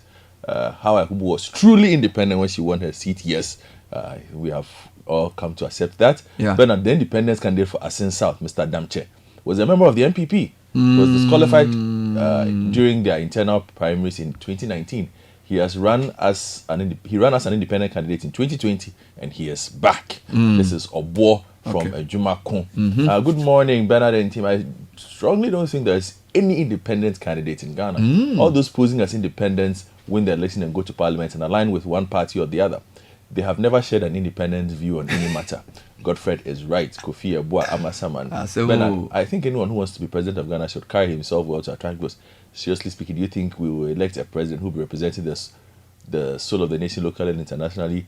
Okay, this one, wearing a beret. Okay, this Adolf seems to think that president should not wear a beret. Actually, I believe the option of none of the above should be included on ballot papers. Honestly, it may not be very visible, but Ghanaians are tired of the two. Well, if they are tired, they've been voting for them heavily. Look, I had a chart I've been showing. NDC MPP have moved from like 92% to almost 99%. Yes. So obviously Ghanaians like the two parties. There's a very interesting text message here. Read it to me.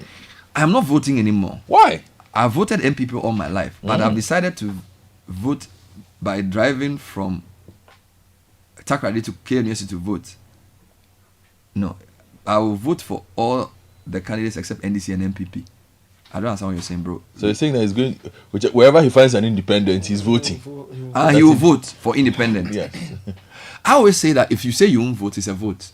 Yes. Because if you are a regular voter for a political party and you say you will not vote, you voted for somebody else. And I'm not encouraging people to vote if they say they won't vote. I'm just saying that saying you will not vote does not solve the problem. And some people say they want to vote for none of the above. I'm not sure how that helps. All right, but yeah, some of them are prepared to defend that. Speaking of which, we'll turn our attention to some interesting issues. There's a court case which has led the EC to say that one candidate for Memphis Central, Joanna Kuju, should be disqualified. Now, that's leading to a lot of controversy. We'll deal with that when we come back. But Tech and Social Media Trends is next. Is brought to you by Telecel. The Telecel More Money promo is getting more and more exciting. With over 1,200, actually with over 1,200,000 having been given out in daily and weekly draws, there's a lot more to go.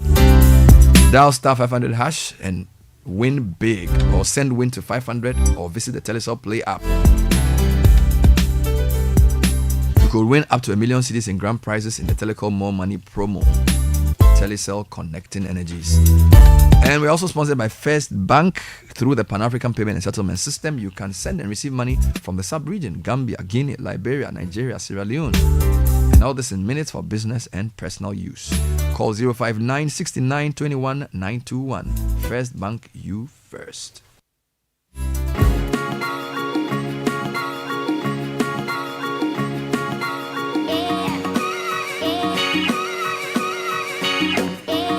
All right, so what's trending this morning? Let's get into the trends. And Shatawale is here. So Dr. Baumi, I think he met, he had a forum or a sit down, and Shatawale asked the question, I think about streams and streams. Shatawale asked the question and then asked Dr. Baumi to answer the question in pidgin. It was an interesting pidgin speech. so Shatawale is trending because of that. There are videos of his question and Dr. Baumi's response also making the rounds. If you stay in Ghana, the Black Stars and related matters are still here. They are still trending. So Kurt, Kwesi Appiah, Mo Kudus. Yesterday, Mohammed Kudus tweeted an apology to Black Stars fans. He says, they didn't do too well, but they'll get back to doing the tournament. The qualification is over. So but they have 2 games to play. They should focus on the World Cup. That's for the AFCON day. We are not going. Anyway, so those things: AFCON, Sudan, Kurt, Kwesi Appiah, Mohamed Kudus, Black Stars, all trending. Sports, a lot. Yes. And staying with sports, Tuchel is also trending. Tommy Tuchel. Coach of England. Yes, now. he's England's new manager. Starts work on the 1st of January 2025. And there's been some kind of uproar in England. Some people say, look, if he's a good coach, give him the job. Some people say, no way should the Three Lions be managed by a foreigner. Nonsense. So, and the Three Lionesses managed by a foreigner. So in England, that's the debate. But England don't even have proper coaches. Who is the best English coach? They don't have. Jamie Carragher yesterday was either Scotsman or was very livid, saying that why should England be coached by a foreigner? But has he coached somebody before? So there's that. And there's also the name Liam Payne. He's a singer of One Direction. He died in Argentina. So people are talking a lot about. Have they uncovered the circumstances behind this? No, I'm sure over time we'll get a clearer picture. We'll get a clearer picture. I think it was on some balcony or something. So he tragically fell from a balcony in Buenos Aires. Yes. Anyway, those are some of the trends for the morning. Yes, let's do some tech news quickly. Now, Intel products sold in China should be subject to a security review. That's according to the Cyber Security Association of China. And it's alleging that the US chip maker has constantly harmed the country's national security and interest. Now, the for that. Yes, the CSAC is an industry group rather than a government body, and it has close ties to the Chinese state. And its raft of accusations against Intel could trigger a security review from China's powerful cyber space regulator, the Cyberspace Administration of China. Intel and the CAC did not immediately respond, and the company's shares closed 1.5% lower on Wednesday amid a broad tech sell-off following disappointing update from chip equipment maker ASML. So it looks like the chip wars between the US and the Chinese, or it's a tech war. It's a tech war, actually. It's now getting into all kinds of domains, and we'll see what this latest update will look like in a few weeks or months. Tech and social media trends with Nathan.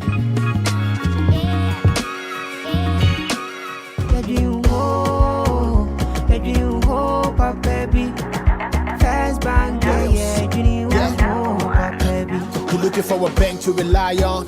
Let me give you a shoulder to lie on. Would we say to bank be no lie. Only one place where I get my eye on. Make I introduce you all to First Bank, the best services in the world, first rank. Customer service, everything is well planned.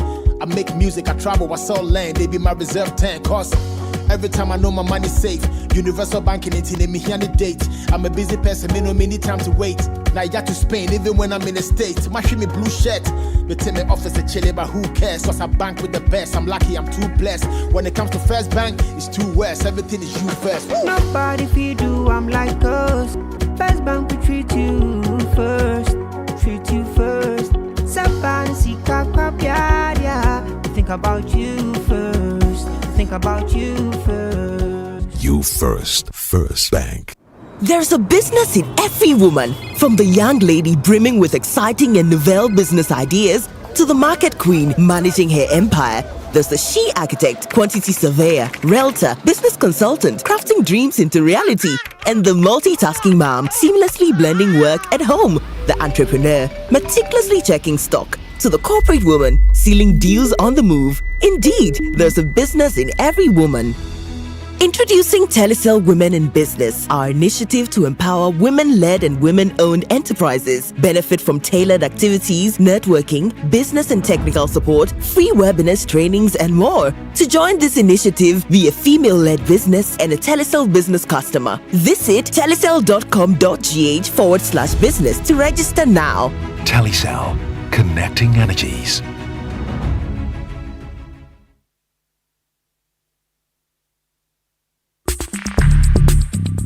Join the conversation on the City Breakfast Show on Facebook at facebook.com/City97.3, Twitter at twitter.com/City973, and Instagram at instagram.com/City973 with the hashtag CityCBS.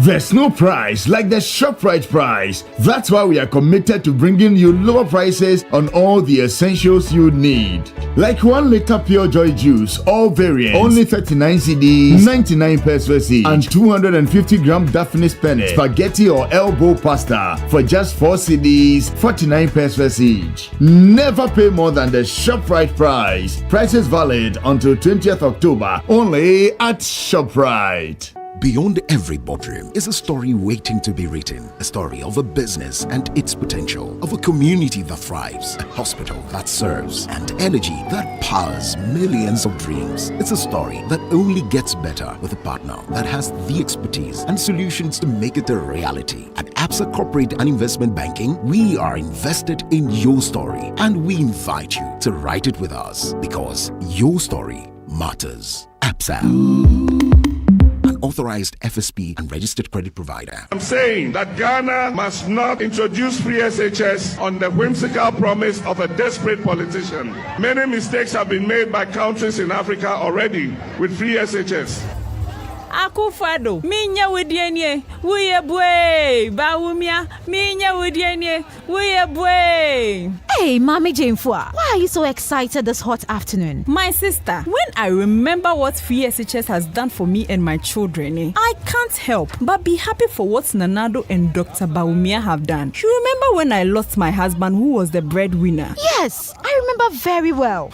There was no hope for my 3 children to go to school until Nanado and Dr. Bawumia introduced free SHS. Now my children, Kofi, Esi, and Kojo, attend all these big schools. In fact, do you know they are saying they want to review it? That's one. Some of their people are saying that they should cancel. Others too are saying they should make some people pay the fees. Hey, they want to do their thing again. Who is going to pay and who will be going for free? They want to push we the poor people aside and start using their connection men and protocol to access the free SHS life-changing policy. That is why we have to do everything in our civil rights to make sure they don't come and spoil this good thing for us. This free SHS policy that Mahama and his people said is not possible. But now see, it is possible. This year, we are voting to protect the free SHS. Vote Dr. Bawumia, number 1 on the ballot. Channel 1 TV is live on DSTV, GoTV, and HD+. On DSTV, find us on Channel 363. On GoTV, we're on Channel 117. And on HD+, get us on Channel 108. On a digital TV, run a new search. But take note that without an antenna, you cannot access Channel 1 TV. Channel 1 TV can be accessed on any free-to-air digital box, like the DSTV and HD+ boxes. Channel 1 TV, telling your story, empowering change. Hey, is that Kuku? Hey, you've grown into a big boy, oh. Ifipa. Even Momo is 15 years old. It still feels like yesterday when we were fumbling with cash and worrying about the way money moves. Say it again. Now I send money to my AC in the village, pay bills, save money, loans so kaka, investment kaka, at the Momo app. Shit. How do you think I get the small coins from my bugapa? To celebrate 15 years of Momo, you too can win awesome prizes in the Momo at 15 rewards promo. Just download the new My Momo app, continue to transfer and make payments, and you could be one of the 15 lucky winners of 15,000 Ghana cedis and 150 lucky winners of 1,500 Ghana cedis each. So, Ghana, keep celebrating Momo at 15. Offer runs from now till November. T's and C's apply. MTN. Wow, I just love jet fighters. Sis, I think you should join the combat unit of the Ghana Armed Forces. Me? I don't know how to do busha. There's so much more to it than that. But seriously, what will I be doing in the combat unit? You can be a rescue helicopter pilot, captain warships, be a sniper, lead troops during peacekeeping, so much more. Do you think I have what it takes? Yes, girl. I know you have what it takes. Ladies, consider a career in the combat unit of the Ghana Armed Forces and help keep the world in order. Visit govonline.mail.gh today for details. This is a Ghana Armed Forces initiative supported by the Women, Youth, Peace and Security Institute of the Kofi Annan International Peacekeeping Training Center and sponsored by the LC Initiative Fund. Christmas is in the air and it all starts at Electral. Get amazing gift vouchers with 5,000 Ghana cedis plus incredible discount of up to 60% on all your favorite electronics from smart TVs to washing machines, refrigerators, mobiles, laptops and more. Get the best deals on all big brands like LG, Brew, Samsung, Panasonic, Sony, Philips, Orient, Infinix, Tecno, Xiaomi and many more. Call or WhatsApp us on 0552 777 905. Celebrate Christmas full with goodies only at Electromat, your world of electronics. This is the City Breakfast Show, the city's biggest conversation. The City Breakfast Show. Rise above the noise. They ask them why. Let's say my people go start sell the sky. On too many levels we did compromise. They bring new money, they can't tell us why. They ask them why. You have the secretary but get the PA. One do the work, one do the BJ. But those who do the work, you leave them bleeding. When it comes to election day, I go ask you waiting you plan for me. Unless you show me. Unless you show me. Would you vote for an independent candidate, either for president or parliament? Are you one of those who say they are tired of the duopoly and therefore you want to vote for somebody else? I've received some voice notes I'm going to air shortly. Election day, I go ask you waiting you plan for me. And how come some of our more established parties outside parliament cannot even field 50 members of parliament aspirants? CPP has 18, PNC has 30. Come on, guys. We'll take your comments on this shortly, but get ready for a game changer, SMEs. We're introducing Yellow Biz, our new multi-service bundle with everything you need for smarter business solutions.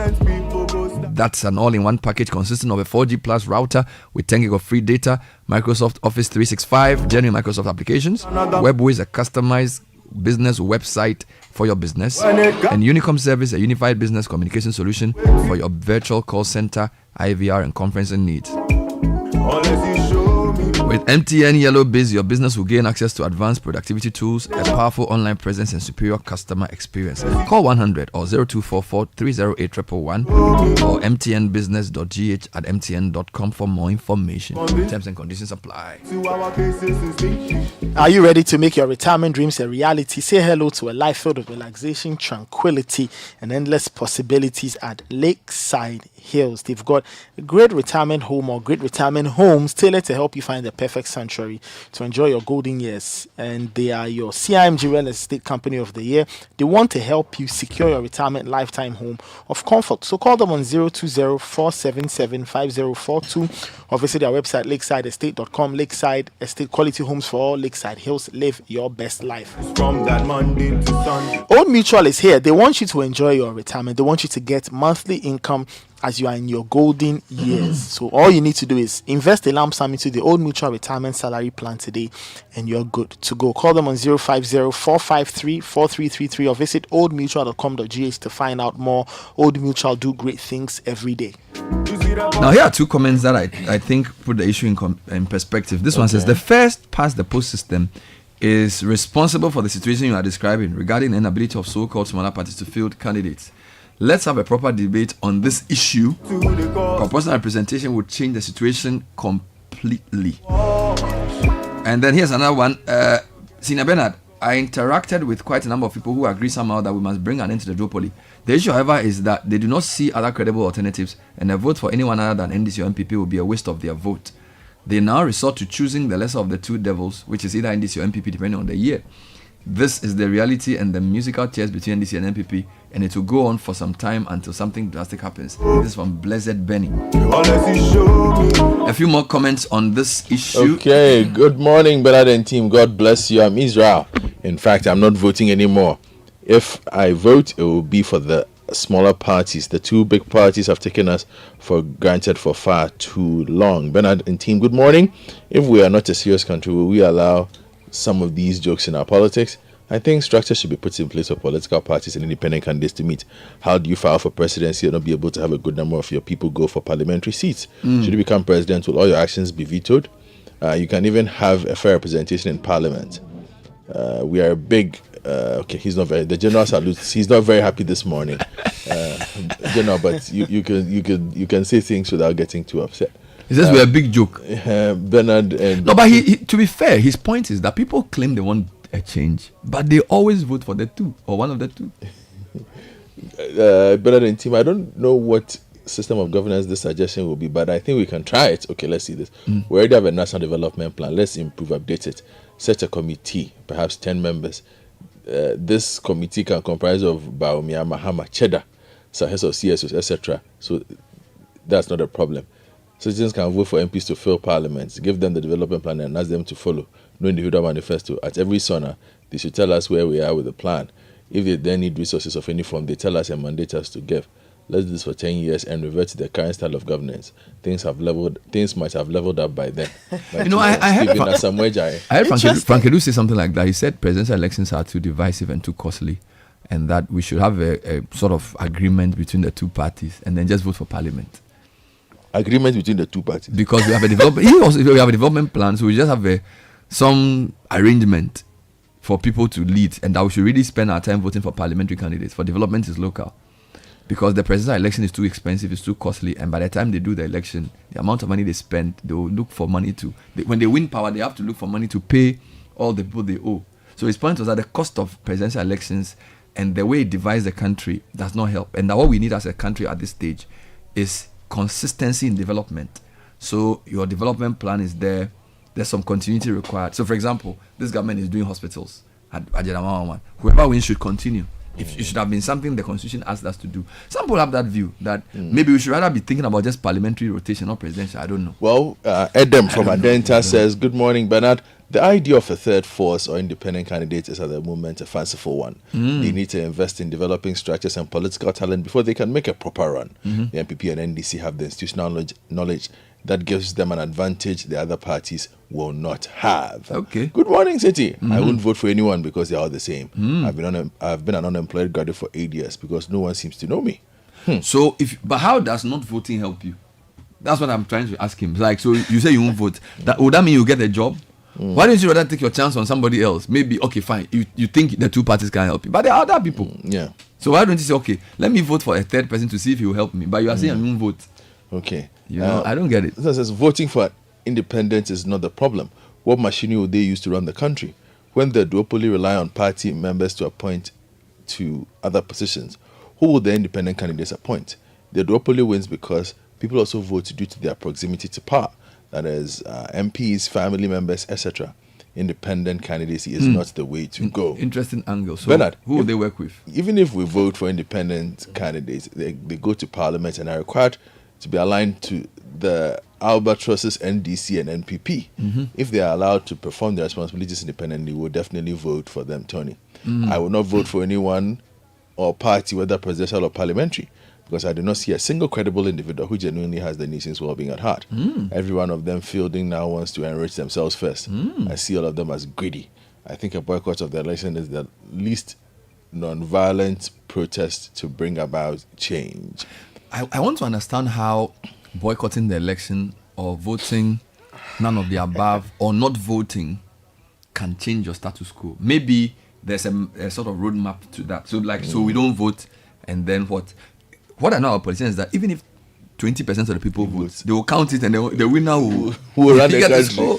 I think, I don't know. People, okay, I'll play them. Those of you who are for our own vote or none of the above, I want you to explain it to me how it works, because I'm trying to understand it. I don't get it. Let's hear some audios. Maybe that will help to explain this. But keep sending your messages. 054-998-6996. Let me repeat the number. 054-998-6996. Now send a voice note. Simply just, of course, you not send voice notes, right?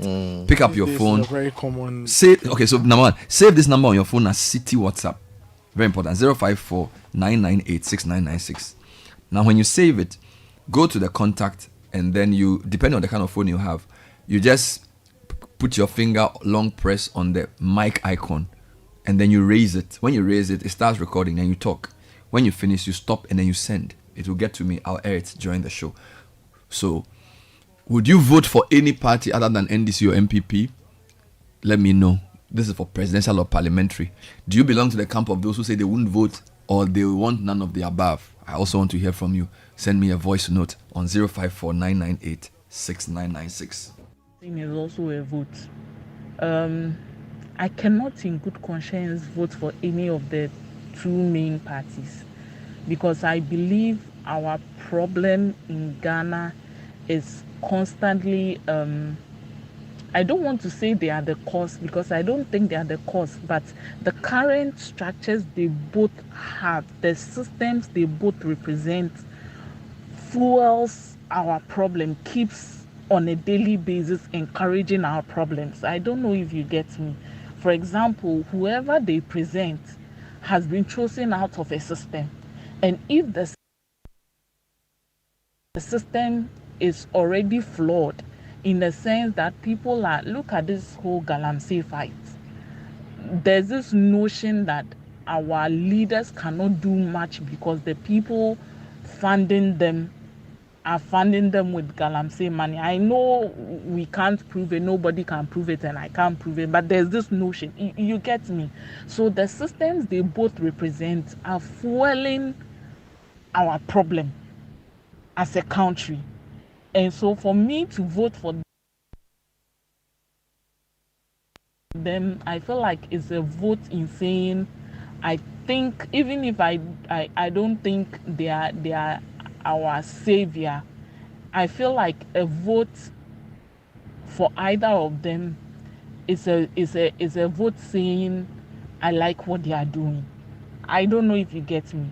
And for the new ones coming up, ironically, I also think so far none of them have been able to prove that they have the structure and the fortitude. Look, the truth is that anybody who takes over Ghana right now as the president needs to be strong-willed. I don't know the best way to explain it. You get it? Because you will not just be fighting ancient systems, you'll be fighting cultural practices that have fueled these systems. You get it? Good morning, Bernard and the team. God bless you people for the great work you are doing. Yeah, about your question, would I vote for an independent candidate? Nope, because they haven't shown that they are serious. No, they have not shown. The only candidate that at a point I felt could have made a difference was how could say Indom, and we know how it's ended. Everything about him now is a history. The rest, you don't see any seriousness about them. As for the parliamentary candidate who come on a ticket of independence, well, I think they only do that because they probably initially didn't get the opportunity to break into either of the political parties, NDC and MPP. So they come, register themselves, people get to know them, then the subsequent one, they find themselves representing one of the parties, and then they eventually win. So I'll cite Esojamai, my constituency, as an example. Osofo, I think he's late now. He came as an independent candidate, I think in the 2008 election or so. And then he didn't win. In 2012, he came as an NDC person, He got the opportunity to represent the NDC and eventually became the MP of Esojaman district in, I think, the year 2012 or so, if my memory serves me right. So that has been the trajectory. That's what most of them do. So because they are unable to break into the current status quo, I mean the current political parties, they tend to come as an independent candidate, and then eventually find themselves their way into the political party as their candidate, and they eventually win. So that is what they do. As for the presidential candidate, they should be serious. If also, we will keep on voting for this NDC and PP. And I also have a feeling that they are not even different from any other person. Yes, because I see the whole political class as a subset of the general populace. The way we were brought up, the way we were taught how to do our things is what they are exhibiting up there. So even if I find myself there, I might also find myself doing what they are doing up there. So it is not different. So as the saying goes, the devil you know is better than the angel you don't know. So let the two be there and be doing their own things. Of course, good morning, Bernard and team. I think you're doing a very great job. The issues with CPP doesn't really have any major issue. The issue with CPP has to do with disunity, and then they don't have a strategic marketing plan how to sell, because there are a lot of things I may say Kwame Nkrumah has done that if CPP can stand on those things, people will be willing to go to parliament on CPP tickets. Reason being this, there is no region in this country that you will never find a signature of Kwame Nkrumah, whether dead or still alive, whether that thing is still functioning or not. You can point hand at one. For that matter, if they even get single person from each region, you can tell that they can have at least 16. Now that we have 16 regions, they can have about 16 people going to trying to go to parliament on the ticket of CPP. It's a very strategic vehicle, but just that they don't have any strategic marketing plan how to sell the CPP as a political party. That has been the rules of this party. But if you get very strategic people, trust me, who understand what marketing is, or how to communicate, you will see. Come to Accra, you will find one. Go to Akosombo, you will find one. Go to Koforidua, you will find one. Go to Uvotari, you will find one. Anywhere you go across the country, you find something that Kwame Nkrumah did, and it's a vehicle on which they can stand to sell this party. But they are failing in that regard. They don't know how to do it. Broken by a very well-known flame. There is no more heart. No, Bernard, I'm sorry. Thank you very much for your hard work and greater job you're doing for Ghana. To me personally, I'm blessed for having Citi FM. All your programs are amazing and they are keeping me going. Bernard, me, Isaac, I'm not going to vote. Never and ever. You know what? I live in Damfar and these people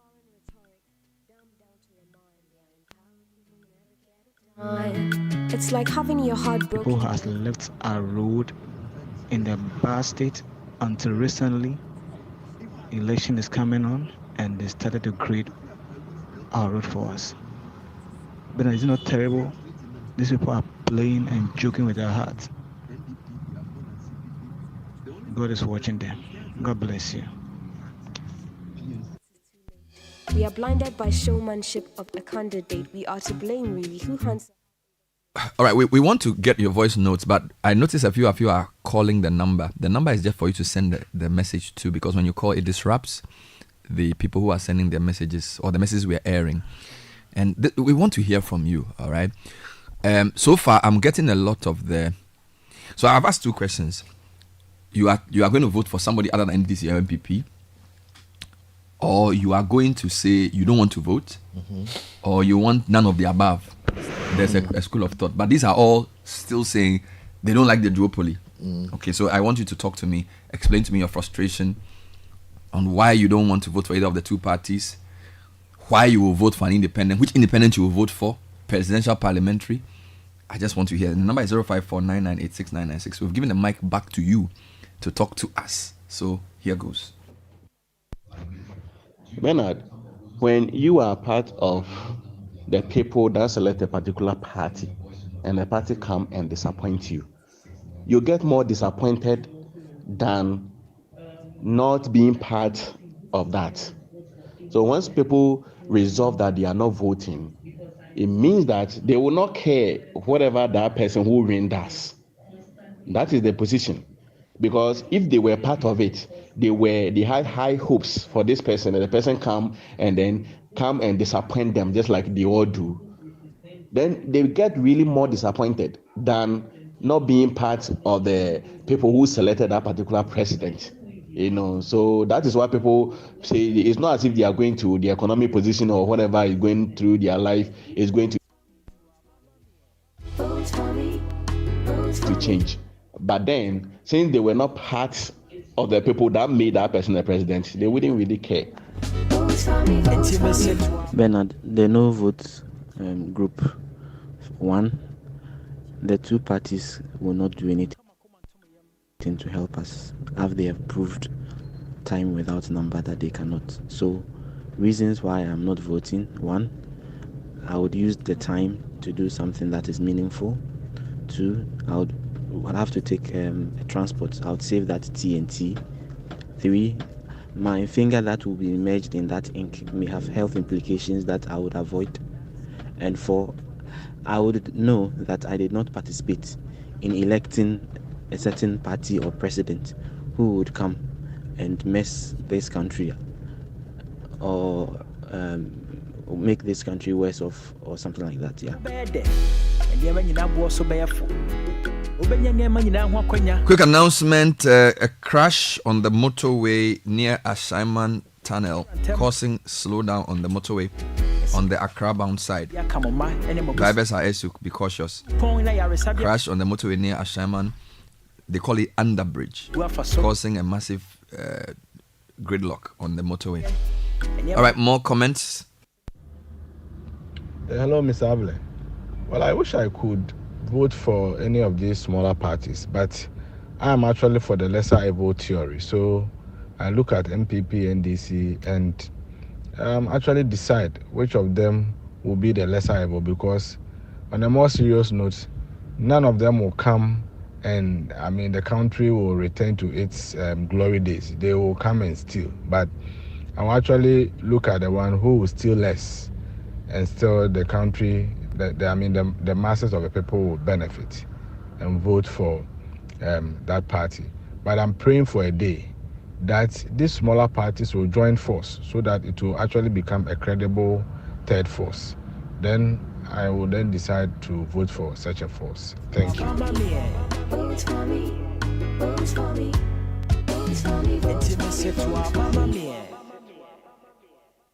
Good morning, City. And a big thank you to Bernard and your team for the good work that you are doing. Please, City, if you can find us a very nice political party, we will be very happy, and we will vote massively for that party. Because as it stands now, the two main political parties haven't helped us in any way. In fact, they are the main cause of what the nation is going through, both the NDC and the MPP. So please, City, if you can find us a political party that would be very sincere and genuine, we will vote massively for that party. Thank you, Bernard. And when it is election year, they huff and puff like we can never ever call them on their bluff. Now, do you know what I just discovered? What did you just discover? I saw you working your calculator like. So there are 801 parliamentary candidates contesting for 276 seats. Yeah. NDC have 276, MPP have 276. Yes, When I added the figure for the other parties plus the independent, guess how many I got? How many? 248. Oh. So if you put independents and all the parties together apart from the two, you have 248. Of course, some of them may be competing against each other. Yes. But 248 is not a bad number. At all. NDC has 276, MPP has 276, this has 248. So if they came together and strategically said we're going to target certain constituencies, who knows? 248 is not bad, but of course there are overlaps there. Anyway, let's hear more comments. And I know you are taking notes, right? Somebody was saying, I know they will both come and steal, but somebody will steal less. And how do you know who steal less? I don't even know, Charlie. All right, let's hear more comments on this issue. Anna, good morning. As for me, I will vote. In 2016, I was more of, Nana Akufo-Addo, Bawumia, they'll change our fortunes. But by 2020, we realized that no. So yes, for me, I will vote. I will vote for the NDC because I think that they are the lesser of the two evils. And I am not ready to vote for anybody to experiment with our economy. Yes, a few people have experiences, but when you listen to Bawumia before 2016, the kind of things they were saying, and the reality, I feel we need a more experienced hands to manage us out of this mess. Ghana really needs a reset right from the mouth. Manamo to bear one contemporary nipa benya adwumaye esika beba mobutom bibia kamoma ene mabusia. Good morning, Bernard and the team. Good morning. Okay, so for me, I think that is a very simple question for me. You look at the all the other smaller political parties, right? Even on the day of elections, there's a very important question we need to ask ourselves. Do they have enough polling agents across all constituencies, across all polling units, to be able to police the ballots? The truth of the matter, and I think that Godfred touched on it, the truth of the matter is that, and it's only the NPP and the NDC who have got the resources. Even look at the number of party offices they have at the regional level and at the constituency level.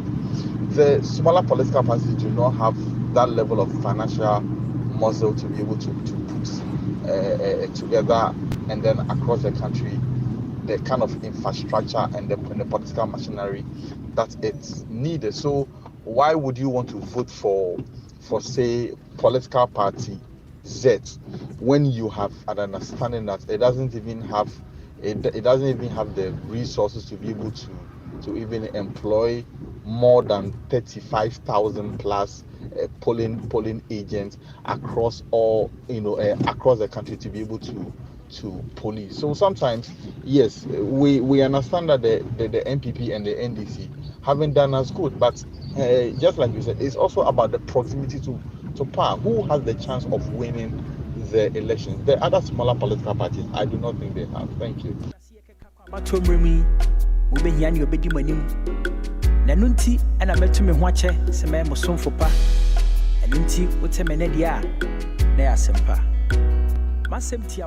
Hello, Bernard. Good morning. I would like to vote for Cheddar. Yes. If we are only going to use the manifestos that the various political parties presented, I'm going to vote for Cheddar. If manifesto are reiterate, if manifesto is the basis for this election. Thank you. Hello,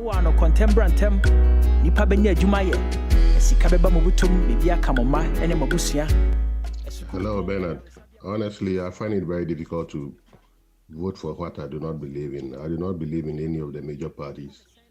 And then voting for any of the minor ones certainly will not lead anywhere. So I will not waste my time.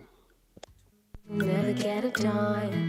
It's like having your heart broken by a very well-known flame. Really, there is no more heart to even break. And when it is election. Hello, Citi. This is Francis from Boche. Well, looking at all the alternatives we've had over the years, you agree with me that not even one independent candidate had presented any serious and viable solution and alternative to all that we say it's not good. They come in as a joke, and that is how it has always been. Look at the little political parties we have, CPP, PNC, and the rest. Look at them, look at their structures, look at how they keep making mockery of themselves almost every year. Every election time, there is always a breakaway from one of these parties. There is always a court case. They are always not getting their things right. How can they become an alternative? How can they become an alternative? And the little ones, the other parties that have been formed, we all know that they are appendages of the various political parties. They have been planted there to do the bidding of the big political parties, and this is a system that we close our eyes and we pretend that they are just there. They are political parties. Look at them. They cannot even file. They don't have structures across the country. I wonder how they even get their documents signed, So I don't want to go far, but it's not about NDC and PP. I think that we just need the citizen to arise and demand accountability from any of these people. We need to hold them responsible, just like we want to do now. Thank you. Good morning, Bernard and T. I think that I would prefer to vote for the NPP. This is because Ghana is in a difficult moment, it's in a difficult place, and we need something that will really help us.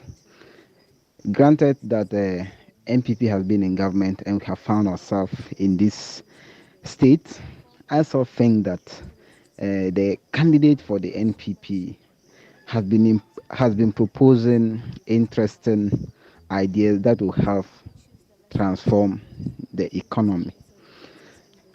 The reason why I choose to vote for the NPP is the fact that the NDC has not been convincing for me as to how they want to turn the fortunes of the economy, except to say that we will come and review, we will come and change this. Whatever NPP has been saying or doing, they just think the other way around will give them power. And it is interesting that they don't propose any concrete policies that will help transform the economy, except to just play on the gallery, try to sway people to just vote for them.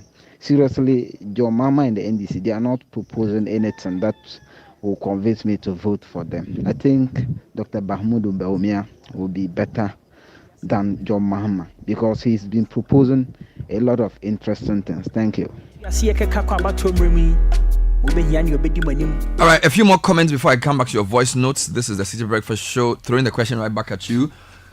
Those who say they are tired of the duopoly, who would you vote for? President, parliamentary. Those who say you won't vote at all, why? Those who say you want none of the above, let's hear you. Here's somebody who's worked within one of the so-called smaller parties, and it's a long message, but I'll read it. It says, Ghanaians hold the smaller parties to a higher standard than they do the two whose mediocre standards they have accepted since 1992.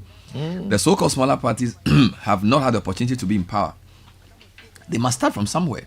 A few members of parliament or candidates, a small percentage of wins to start with. But they must grow. A third force cannot suddenly emerge and win without the support of the people who say they want a third force. How much do they truly want a third force? Kenyans must take responsibility for their governance. What part do you have to play in creating a third force that you say you want? We can't sit back and expect the third force to emerge out of some people somewhere. We want a third force. Help create it. Be a candidate. Support a candidate. Campaign for the candidate. Speak up. Vote for them because you want the third force to emerge. Not simply because they have to win at one. It's a journey. The truth is that the two major parties are now in bed with one another. Most of the minority parties have been bought by the two. Elections have become a personal money-making venture for them. Long message. All right. All right. Yeah. I'll read a few more shortly, but you see where the thing is going. So yes. Initially, people say I won't vote or I'll vote for whatever, but it's looking like the divide forces people to make a choice. So it's all like a reluctant choice. So a couple of guys, once I vote for NDC, once I vote for MPP, and both admit that the vote may not be the best if you listen to both of them carefully, but they will eventually vote for one of the two because when they consider other things, they feel this one is better than the other one. All right. I think the point about the first past the post system is a point we should consider. Because in countries where proportional representation exists, even getting 10% is good enough to get a seat at the table. And I think it also prevents the winner takes all, which is a big problem. So I think that might require reforms around the electoral laws to help independent parties or independent candidates have a bit more of a say. And then also our politics is not yet about ideas. Political parties are not built on ideas. Not yet. Here. And our voting populace, most of us are not followers of ideas. You understand? And so the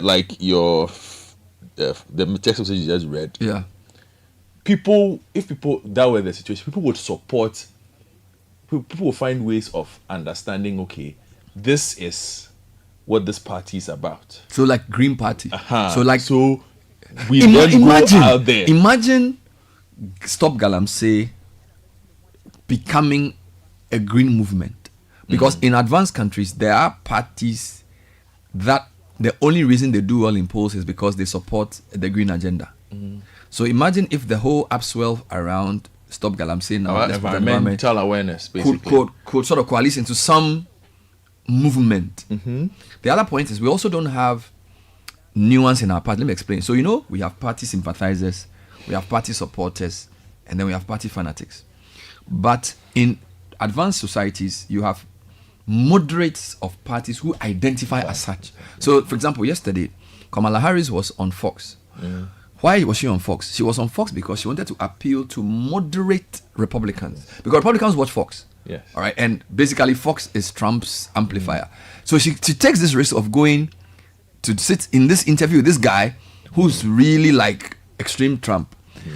Because her aim is to say, if I sound reasonable and convincing, Republicans who are not sure of Trump may come to me. I think the media needs to help to bring out such nuance in our politics. So, for example, we've done journalism for 15 to 20 years. There are issues where we should be able to say, okay, there's an NDC guy who's moderate on this, and there's an NPP guy who's moderate on this. So let's put them on the table. Because a lot of times we speak to the front benchers and the hardliners. Yes. But there are back benchers who have an alternative view. Yeah. So you could say free SHS, or whatever policy it is, right? There are people in one side who believe that this is how we should go. I think that nuance helps develop the political thing well. Because what we have now is that the parties whip people into line. And they all, and you see, and I think somebody said about our culture, we have not developed a certain way of, I can agree with you 70% and disagree with you 30%, but still be in the same class with you. It's almost like in Ghana, if I don't agree with you 100%, we cannot be in the same team. All right, so loyalty above all else. But Godfrey, you and I disagree on many things, but we're still on the same show. So maybe we need to help bring out that nuance. And the last point I wanted to make on the proportional representation, I think the people who helped draft the 92 Constitution, people who understand it, I think we should find a way of talking to them about an assessment of the first past the post system for 30 years. People like even your father, people who have been in that class, say, okay, guys, you've seen, and a lot of these guys I'm talking about saw Buzia, saw Echampong, saw Rawlings. So they really know Ghana's history. Maybe we should ask them, what are the merits of a proportional representation system in dealing with some of the problems we face? Do they think that we should introduce that? We should even discuss. All right, because this choiceless democracy people are talking about is because if you lose the election, for 4 years you have nothing else to do. But if you have a proportional representation, you could have some great minds who are like, if you look at some countries where they form coalition governments, they are forced to what's the word they use? Compromise. And the reason our elections are always difficult is because there's no compromise. We don't understand. Yeah, when I take everything. And I think that there are some cultural and social things we need to deal with. So we cannot break the duopoly if we don't change the way we think. Because we seem to think that once Nathan wears a blue shirt is MPP, one Godfrey wears a green shirt is NDC. So I won't talk to him about anything. All right. I feel like we need nuance and this whole grading of political, even MPs, you go to grade them to say this guy, he's a hardliner. So like, in advanced countries, when they write a story about a politician, they will say this person is the MP senator for Georgia. He's a hardliner. This guy is a moderate because he's from Michigan, and Michigan they are socially liberal, socially conservative, but whatever. We need to start because unless you do that, there's no richness. Because look, most issues, it's either for or against. But Bernard, the difficulty with that, in my estimation, is also the quality of our politicians. You see, because these people you talk about are able to express their moderate views, or are able to express their hardline views, and support it. And by support, I mean they'll support it with fact, if need be. Support it with dogma, if need be. Mm-hmm. Mm-hmm. Have you spoken to our politicians? But is that not the cause it's a cause-effect issue. If there was nuance, because this is what's happening, because of the way the field is attracting the wrong people. The field, do you get my point? The field is attracting people who don't really have. I'm not saying every politician is bad. The point I'm making is that there are lots of people who are NDC or MPP who are sympathizers, but not necessarily agree with everything the party does. But they don't feel like they have a place at the table. Look at the way the NDC leadership went to Parliament to try and whip MPs into voting. Do you get it? Now, if you look at the way they did that, I feel that it's very demeaning of MPs. Okay? Now, that means that if you are thinking of being an MP, you are like, so I'm going to be in Parliament and I won't be independent to think of what I want. Everything my party asks me to do, I'll do. Do they want to?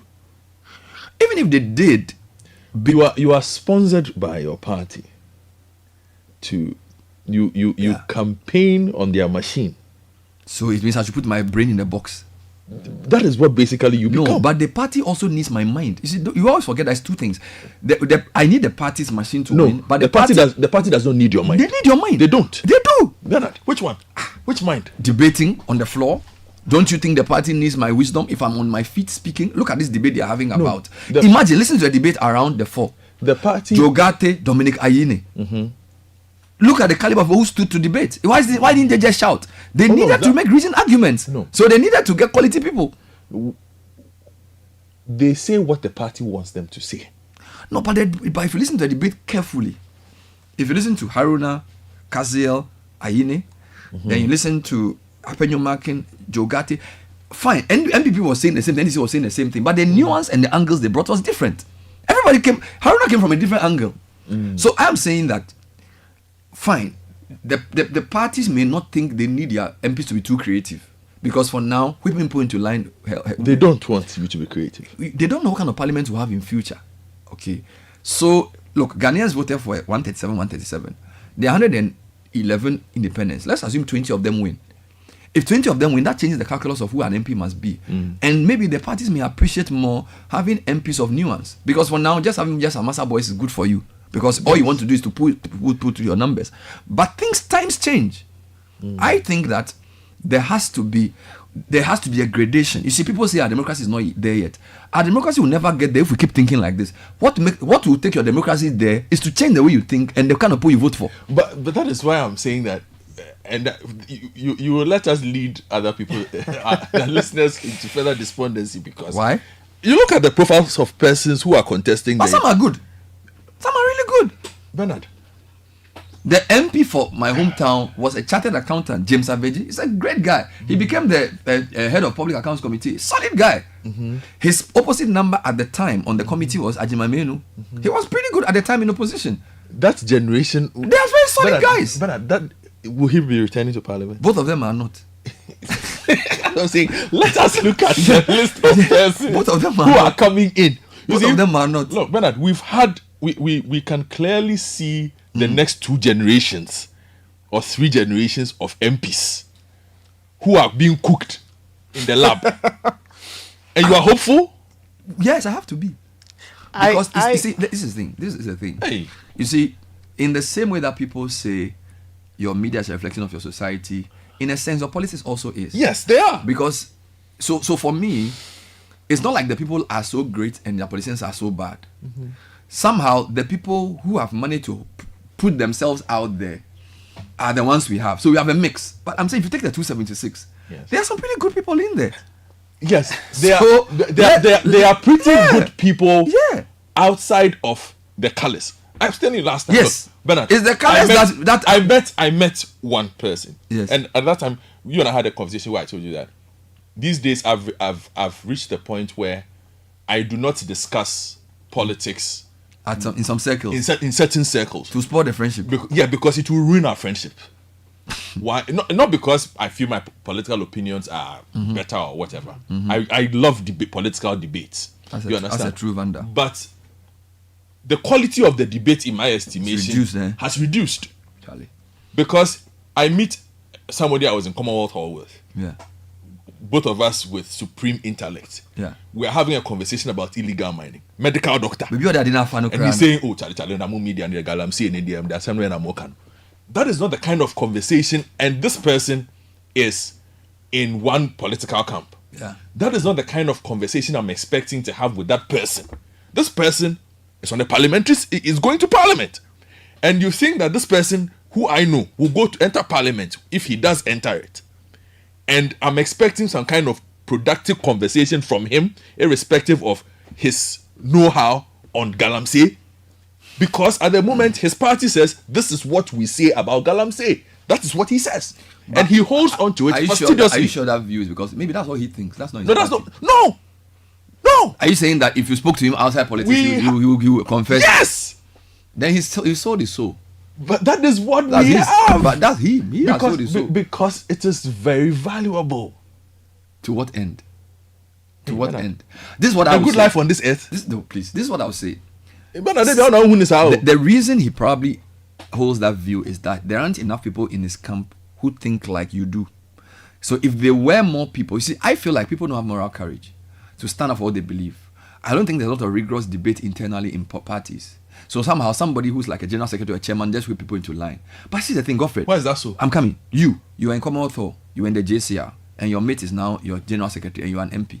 You go to a caucus meeting as a party. You say, now, you get it? Let's debate the thing so that we come up with the best solution. But don't get up and think that because you are the... But most people are cowards. They don't have independence of thought. They can't speak their mind. So like they just go to the meeting and then they say, hey, don't want to keep quiet. I think what makes a party rich is debate. Because if you debate the issue soundly internally, when you go out, you have better arguments to use against your opponent. Most leaders don't have the courage to tolerate dissenting views. That's number one. Number two, we are very collectivist in our thinking. Groupthink exists a lot. Yes. A lot of people are not trained to think independent. Even the way they mark our exams. If you are similar, you are okay. If you are different, you are some way. Yeah. Now, no group can advance without that rich, I call it the marketplace of ideas.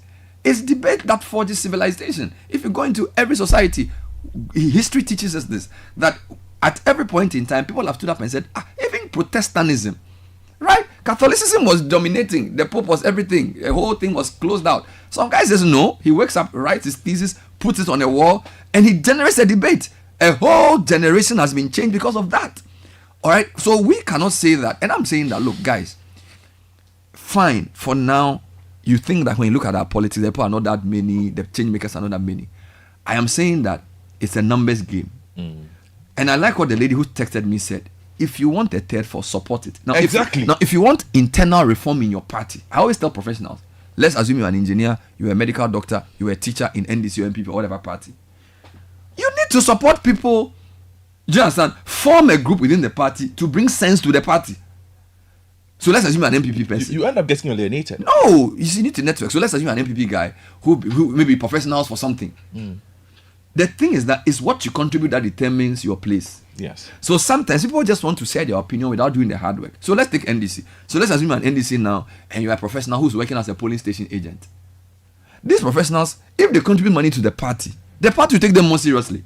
If they begin to say, this is the professional position on free SHS as professionals in NDC.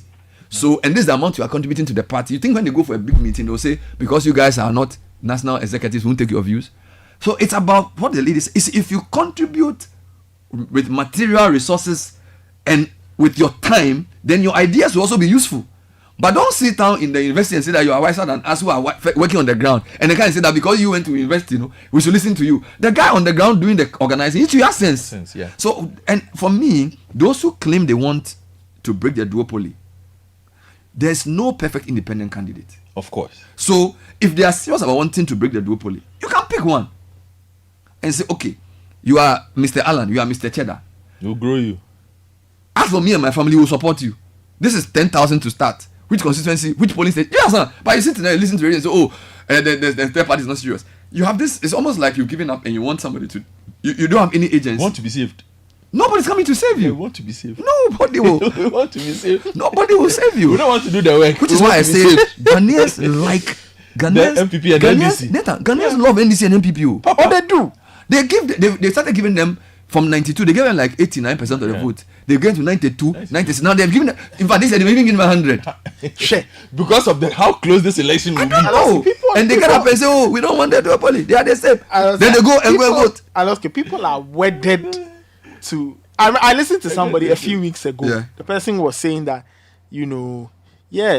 times are hard or everything, but Charlie, I'd rather suffer, under an MPP government than change it.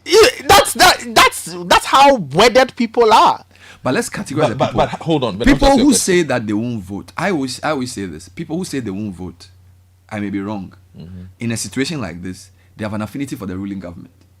Because when somebody says they will not vote, a supporter of the opposition will not say they won't vote. We don't vote saying, you get my point. If you say you won't What's vote, my motivation for not if you say you won't vote, it means that maybe your party has deceived you or they've made you feel, and you can't bring yourself to voting for the other party.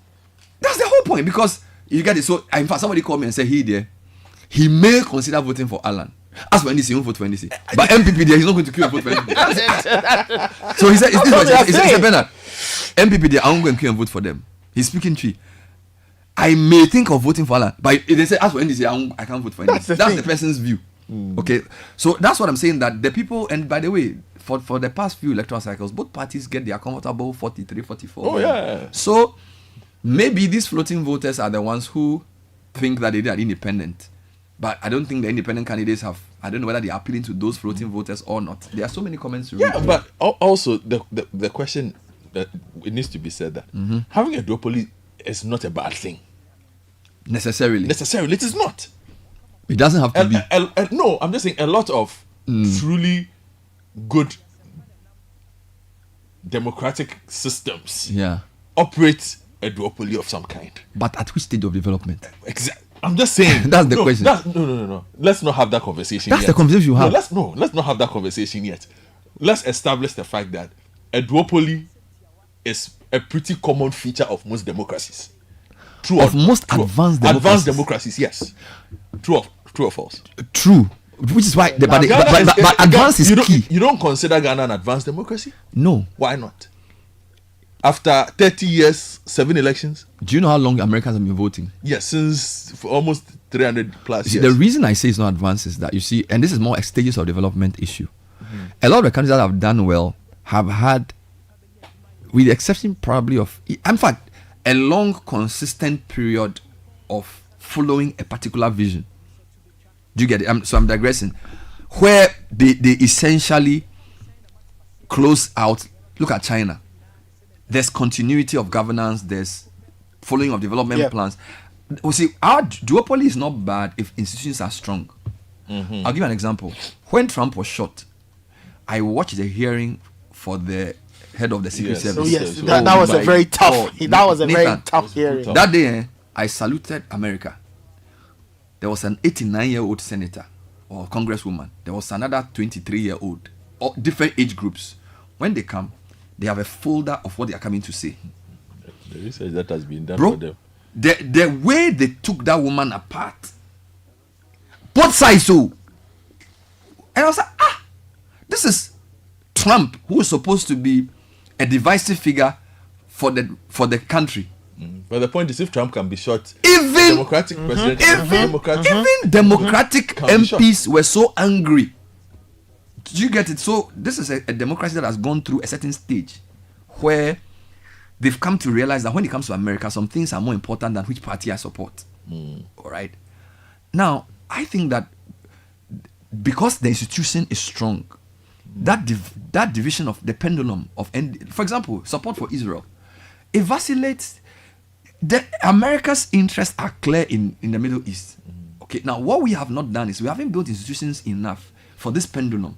So the problem is not just that the corruption of the two parties necessarily, is the lack of continuity of important development projects, which is a more serious problem. So I'm saying that if you have a country that's now trying to figure out its development, and every 4 or 8 or whatever number of years, you come and switch it, and then it's not even as if there's a new party, but new vision. Look, there are some roads today that have not been touched. There were roads that started under Mahama, which for 4 years nothing was done. They started doing it again in 2017.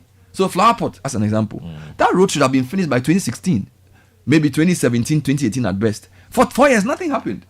And they now began it like 3 years ago. They've still not finished. And I think that's an analogy for the development of the country, where we interrupt our progress. Fine, choice is great.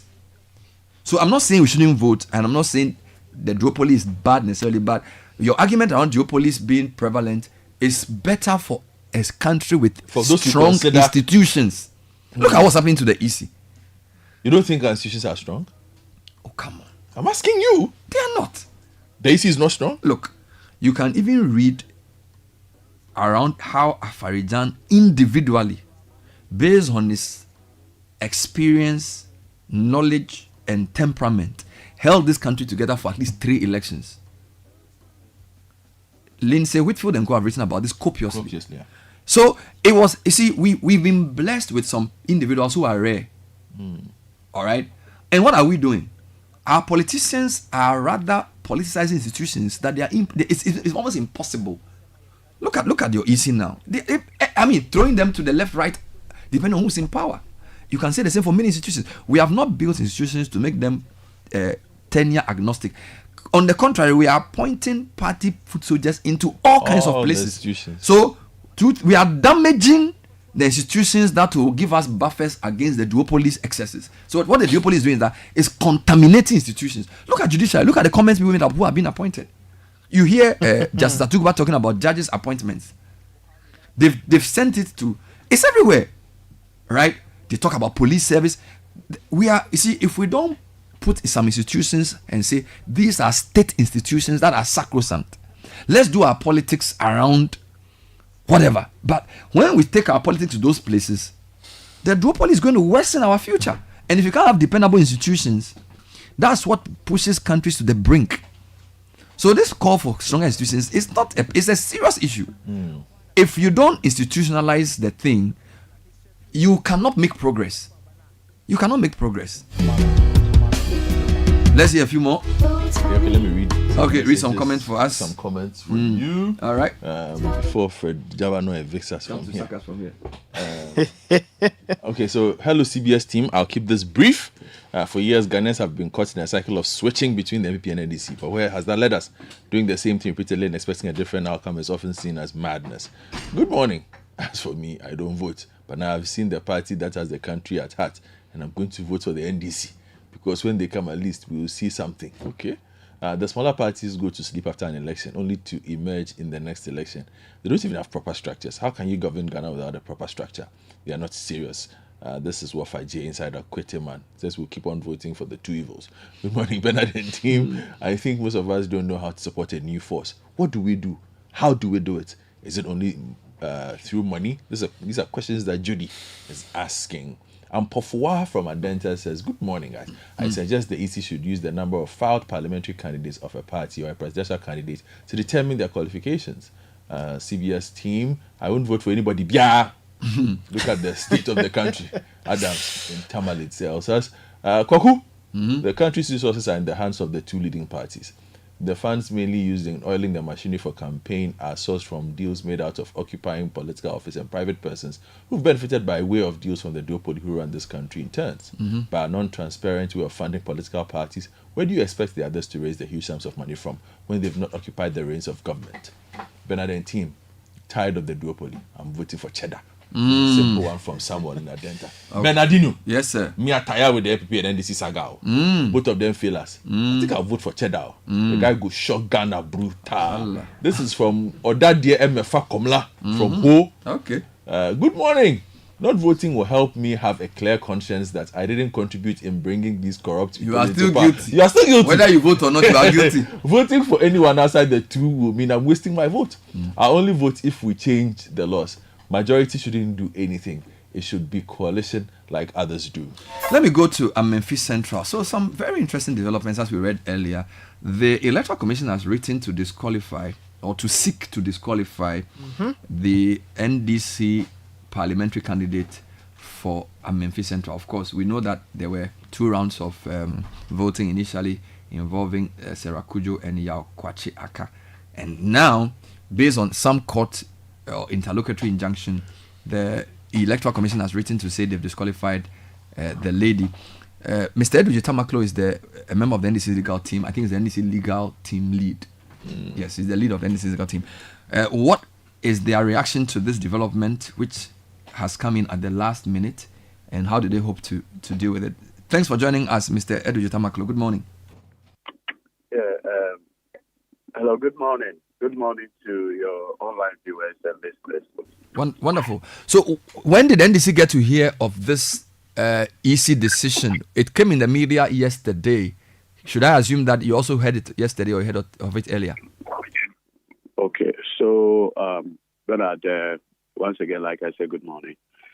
So what happened is that we had our internal primaries on the 13th of May 2023.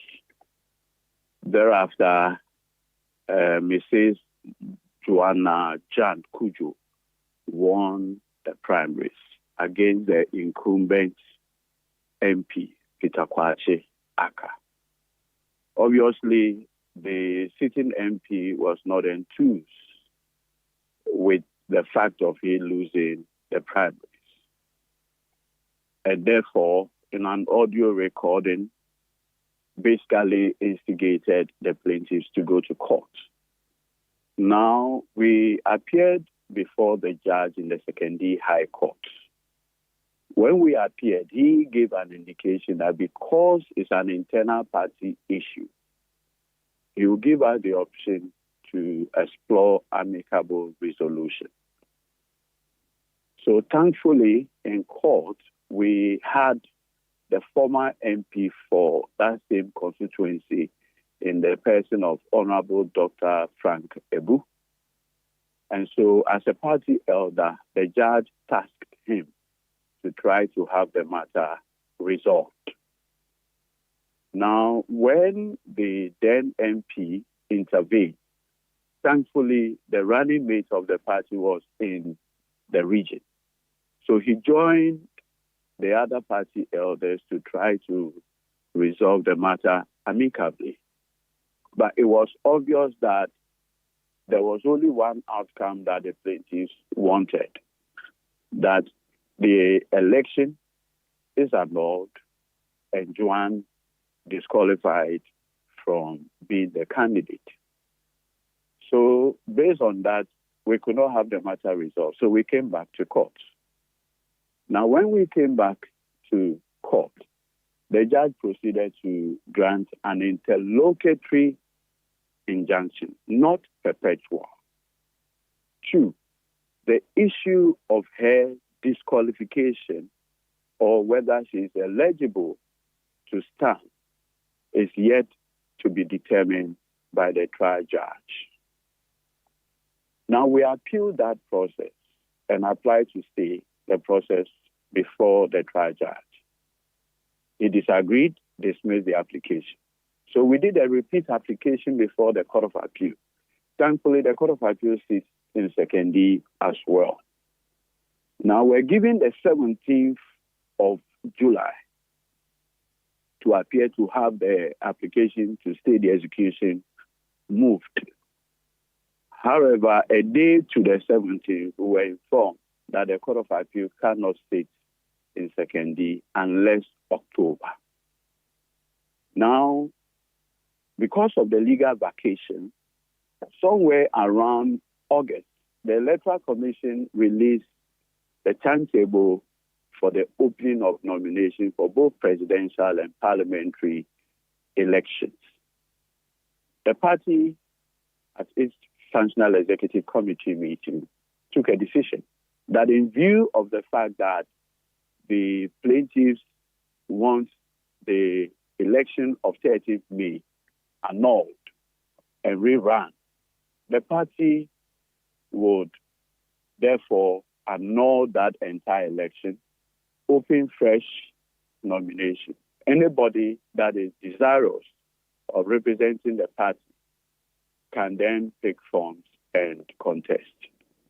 So again, we publicly announced it to the rank and file in a letter issued by the General Secretary. Thereafter, the MP, that's the Honorable Kwatiaka, picked nomination. Madame or Mrs. Joanna Jan Kujo also picked the form as well, and 2 others. The party had its vetting committee chaired by the vice chairman of the party, with others comprising the Honorable Abla Gomashi, Honorable George Lowe, among others. The party, after the vetting, an incident happened. So at the vetting committee, when those matters were pointed out to the incumbent MP, he took a strategic decision because the matters that came out, some bordered on criminality. So he took a decision that on the basis of this, he will withdraw from the contest freely. Now, having done that, the party was left with only Madame Joanna Jan Kujo. So on the 8th of September, which was a Sunday, the party did a rerun of the election in Amenfi. Curiously, the Electoral Commission supervised that election in Amenfi. And after the polls, the declaration of results was duly certified and signed by the district EC officer in Amenfi, Bernard. Now, on the basis of the election that was rerun on the 8th of September, when the Electoral Commission opened the filing of nominations, the party presented Joanna, whose election was just supervised by the Electoral Commission, as our candidate. The Electoral Commission duly received the nomination form together with a statutory declaration and her tax clearance certificates. Thereafter, there was an indication that there was going to be the printing of the notice of poll. Obviously, per the balloting that was done, she came second on any ballot paper that will be printed. So, in between, the printing of the notice of poll obviously delayed. So, some inquiries were made behind the scene. Then the indication was that there are pressure to have the candidate disqualified. So we made an inquiry. What will be the grounds to have her disqualified? It was not forthcoming. So personally, on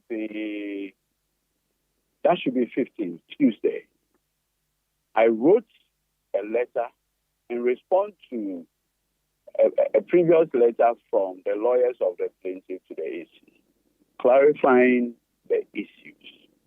So for us, we thought this matter had come to its end.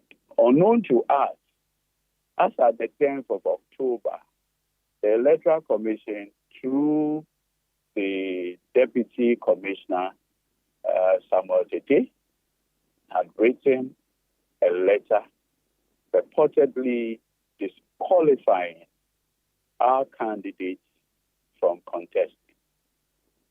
Bernard, clearly, as far as we are concerned, the Electoral Commission's power to disqualify a person is circumscribed by law. The Electoral Commission cannot act like an octopus and move everywhere looking for reasons on the basis on which to disqualify a candidate whose nomination was duly received by the Electoral Commission, a candidate whose election was duly supervised by the same Electoral Commission on the 8th. Now, the Electoral Commission in this letter, dated the 10th of October, suggests that the basis of the disqualification is a purported injunction from the High Court in 2nd D. Extremely mischievous proposition by the Electoral Commission.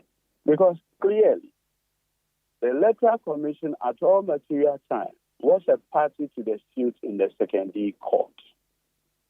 Each time that we appeared before the judge in secondary, there was a rep for the Electoral Commission. So the proceedings there at all material times were known by the Electoral Commission. When we annulled that election and decided to rerun it, the Electoral Commission were duly informed and they came and supervised the election in Amenfi. And so for Mr. Samuel Tuke to suggest, even remotely, that the attention has just been drawn to an interlocutory injunction is completely disingenuous. Completely disingenuous. Let me understand something. Are you saying that the basis of the court case was the first election, not the second one? Absolutely. In fact, the second election, like Bernard have narrated earlier, was done on the 8th of September. The writ, which resulted in the court action, was issued somewhere in March 2024.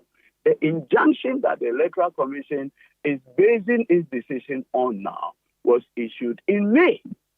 So after September, when the Electoral Commission itself supervised and conducted the election of the 8th, they knew that we have annulled it and were rerunning. Because the first election itself, which became the subject matter of the court action, was equally supervised by the Electoral Commission.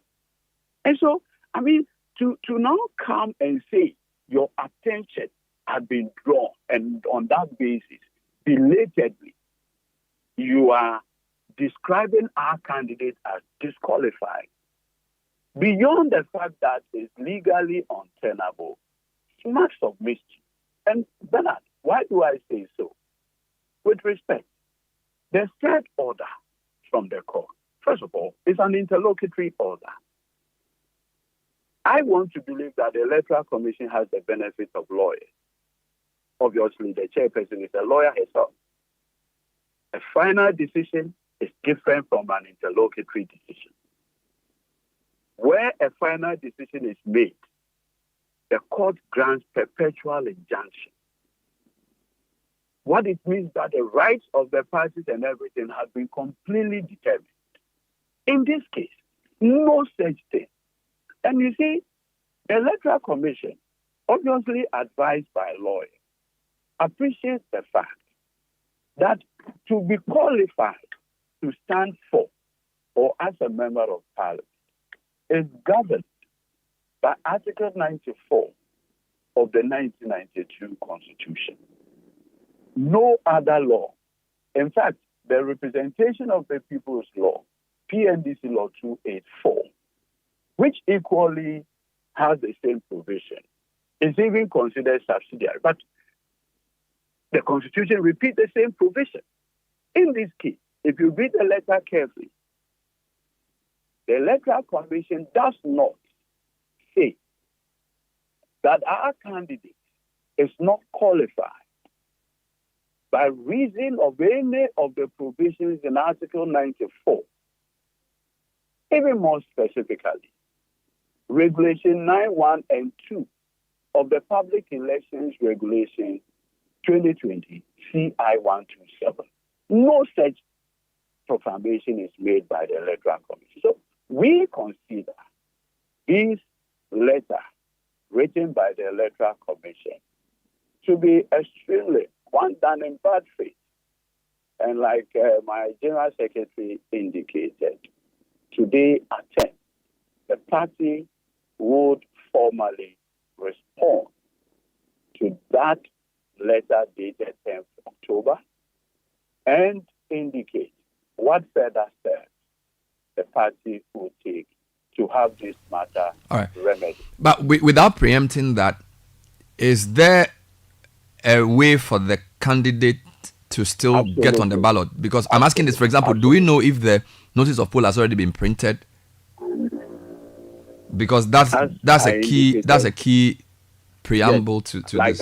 Like I pointed out to you, we have it firmly that same has not been done. The notice of poll, as well as the ballot printing, has not been done for the specific case of Amenfi. And you see, Bernard, what you ought to also appreciate that when it comes to parliamentary election, Parliament can always be constituted by a certain threshold. So, in fact, it is not even the requirement of law that all constituencies must have their parliamentary election on December the 7th. It is not the case. Parliament is deemed constituted with a certain number of parliamentary or members of parliament. It does not require the entire 76 that will be having in 2024 for Parliament to be deemed constituted. So we will take all the legal processes or measures to have this matter remedied. We'll leave it here. Thank you for talking to us, Mr. Edwin Tamakflo, who's the head of NDC's legal team. 9:29 City Breakfast Show. Watch this space. More on this, of course, after the show itself. Couple of quick announcements. We have more of your voice notes this morning. I'm really happy to say you have spoken, and it's not very easy to get to some sort of consensus, but at least the variety of views expressed are welcome. Nathan, help me. All right, a few announcements before we go on a break. For SMEs, the game changer is here. MTN is giving you Yellow Biz. Your business will gain access to advanced productivity skills, powerful online presence, and superior customer service to optimize your ops. You are getting a router, Microsoft 365, WebWiz, and a Unicom service. Call 100 or 0244308111 to find out more. T's and C's apply. Now, the Ride with Team Europe event is almost here. Mark your calendars. The 19th of October is the date. 6 a.m.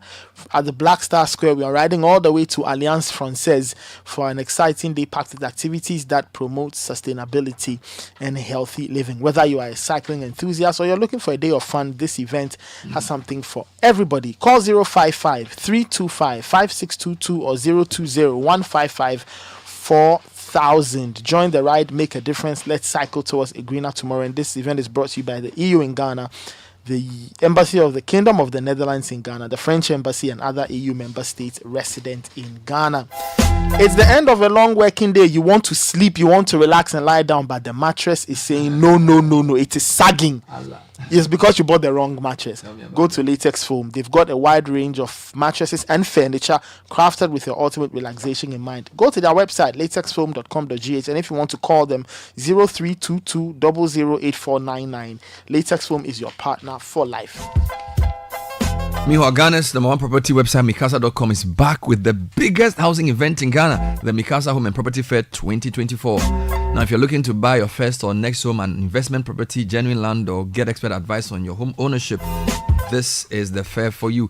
Come meet over 50 of Ghana's seasoned developers, speak to mortgage providers, home improvement retailers, and join in enlightening and relevant conversations within the real estate industry, all for free. Look out for seminars on the topics how to select perfect property for Airbnb or short-let investment, and what to do to protect your land in Ghana. This is on the 2nd and 3rd of November at the Cozy Insights of the Mövenpick Ambassador Hotel, 9 a.m. to 7 p.m. each day. Call 0501-680-737 or send an email to info@mikasa.com. Mikasa.com, Ghana's number one property website. The 8th edition of the prestigious Ghana Energy Awards is here. It's happening Friday, 25th October, Labadi Beach Hotel, 6:30 p.m. prompt. It's on the theme, the role of local content in building Ghana's energy sector. Special guest of honor, Osabri Makwesiata II, the Omanhini of Ogua traditional area. For tickets or sponsorship, call 0303-940-300. Ghana Energy Awards, 8 years of redefining excellence. Escape the holiday hustle and bustle with your loved ones for an incredible experience to Dubai and Nairobi with Copan Hospitality from 20 to 27 December for only $1,650 USD. Package includes visa, accommodation, tour activities, airline ticket, and a Copan travel card. Don't miss out on this chance to close the year with memories to last a lifetime. Call 026-234-9886 or 055-696-924. Copan Hospitality, tourism at its best. We'll be right back with more. Stay with us. The City.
today you're speaking back to us on the election. 7 weeks away. Those who say they are not voting for either NDC or MPP, who are you voting for? Why? Which party will you vote for? Independent or smaller or party outside parliament?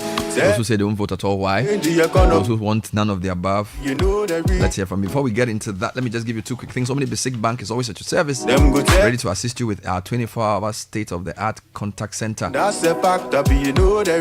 Ghana's fastest growing corporate bank and bank of the year. We are always at your service. Call us on 0307086000 or 0302758555. You can also visit any of our branches and open an account today. Omni Basic Bank at your service. And your favorite Cerelac now comes in a new variant with the combined goodness of wheat and maize grains fortified with iron, vitamins, and minerals. And guess what? This new Cerelac wheat and maize comes at an affordable price of only 2 cedis per sachet. To prepare the new Cerelac wheat and milk, just add milk. In fact, Cerelac, wait there, they are here the milk. Cerelac Care for Them, count on us. This advert is FDA approved. Yep.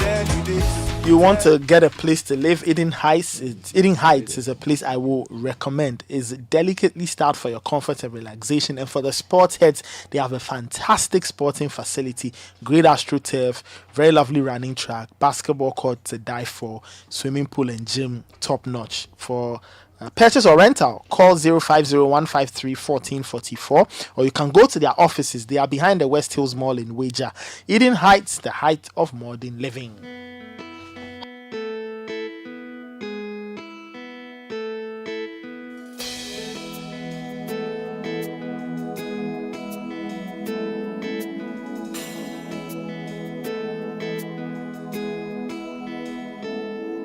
They campaign in good poetry and rule in bad prose. Have the people thinking they are on their toes. A soaring rhetoric, dumbed down to a mime. They are in power, people never get a dime.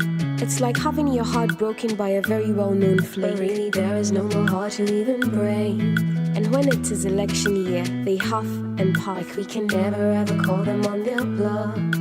I'm here to serve, they scream out loud until we kill. Manifestos garnished for a people in need. And because we are trying to let our burdens lose weight, we fall for their lies until it is too late. We are blinded by showmanship of a candidate. We are to blame really. Who hunts a heart over to a blind date? Or maybe not, because how do we choose the lesser of two evils when there's very little difference between both evils? Or do we elect what we reflect? A people knee-deep in neglect for morals, conscience, and selflessness, expecting good governance, all the while making a mess. Yet all we hear them say is, vote for me, vote for me, vote for me, vote for me, vote for me, vote for me, vote for me, vote for me, vote for me, vote for me. Hello, Bernard and your team. Concerning who I will vote for, I personally have been disappointed so much with this MPP government. They have made the system so hard. The economy, it's just too hard for us. High cost of living and others. And when I compare NDC and MPP, and currently John Mahama and Bawumia, I think I would prefer a change all over. But in this case, if even I vote for an independent candidate like Cheddar or Alan Tremante, it will be a very good option. But the possibility is that majority of Ghanaians may not give the vote to them and they will lose. So why will I throw my vote away?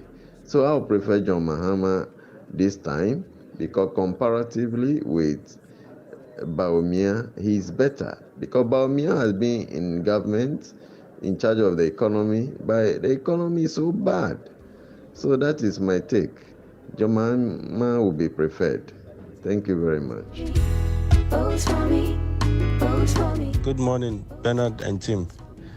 On the Temp Force issue, trust me, just look at our two various parties, the strong parties that we have, NDC, MPP, when they go in opposition for long, see what happens when they come back to power. The first 4 years is to amass wealth. They have to use the nation's money, sort of pay their debts that they have used their money to for the campaigns and all that. And so any third force that is coming is going to use the nation's money to beef up the party, make the party a really third force, a stronger one at that. And that will mean they will not concentrate on making the country productive or doing anything for the good of the country. So, third force party, no, I'm not sure we need any third force. Thank you. Maybe I need to be educated more on this because I don't understand why we should. Good morning, Bernard. I'm Kingsley from New Legon. I think the NDC and the MPP have just become like the lesser of two evils anytime we have to vote. I personally have decided not to vote because no other party or no other contestant has convinced me enough that they would make a positive change when they are given the mandate, right? So it's difficult to decide who to vote for. The closest I would have voted for if he was standing would have been Dr. Indum. I'm not saying he's the Messiah, but he was the closest to salvation that I have noticed. And it's sad that the two parties that are the biggest in the country have never really done anything to convince Ghanaians that they would turn things around.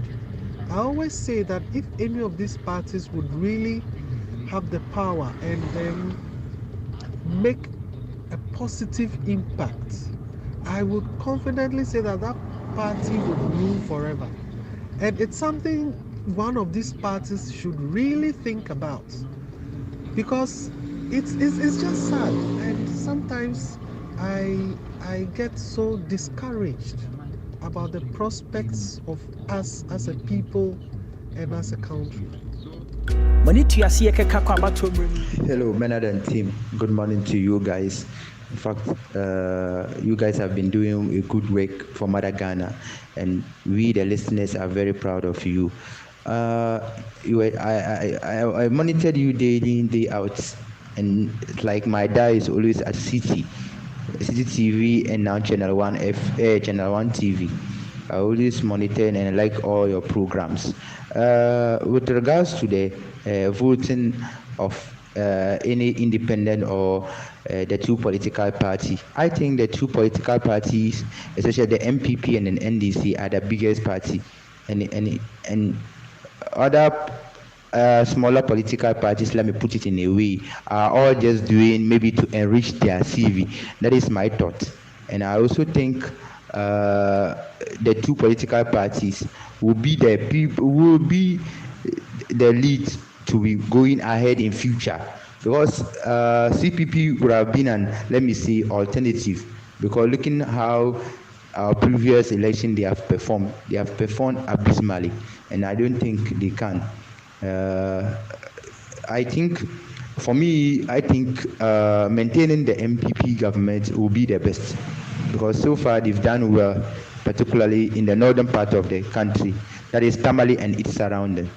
And Bernard, I also want to remind you, as we were talking about independent, Salga South, then it was in northern region. Boniface Awakari Sadiq won as an independent before he joined MPP. So, and also the late Hawa Yaku also won an independent. That is the brief history I have for you this morning. Thank you very much. My regards to you all. And I also say a belated happy birthday to myself. Baba, this is Baba Mo from Tamale. Thank you very much. Good morning to you. Hello, Bernard. Good morning. Yes, you see this movement.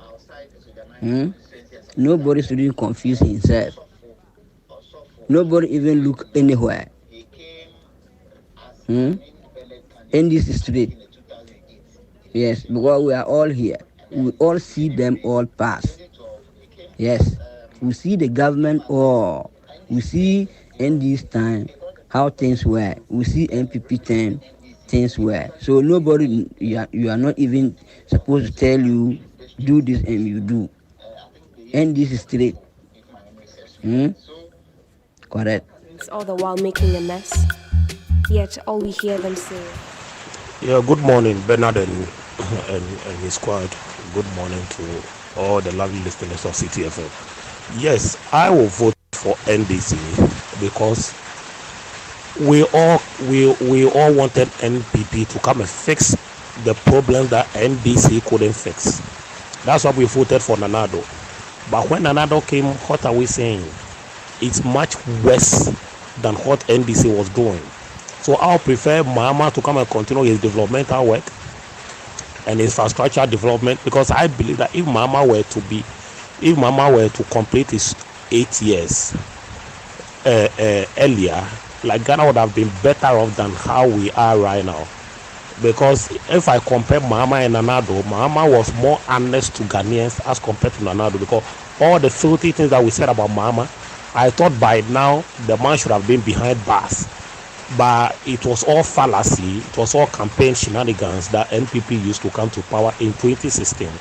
So I can't see myself voting for Baumia and Napo, because I don't see any competent person among the two of them, no.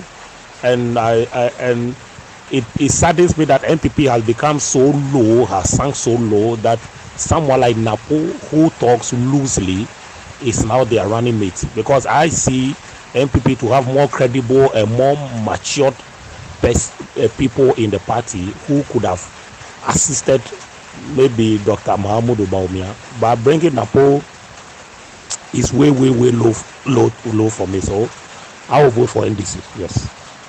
Who hands a heart over to a blind date? Or maybe not, because how do we choose the lesser of two evils when there's very little difference between both evils? Or do we elect? Good morning, Bernard. I belong to the group that will abstain. I voted MPP all my life, but I think this time around I wouldn't vote. I wouldn't vote because it's become clear that politics have become an avenue for making money. People go into politics primarily to enrich themselves, you see. So they go in there not to develop Ghana, not to sacrifice, not to serve, but to make money. It's clear, people enter politics with nothing, men of straw, and within a year they really have a lot of money. And the average Ghanaian is unable to make such money over 20 years. So why should I go and queue and make my compatriot rich? All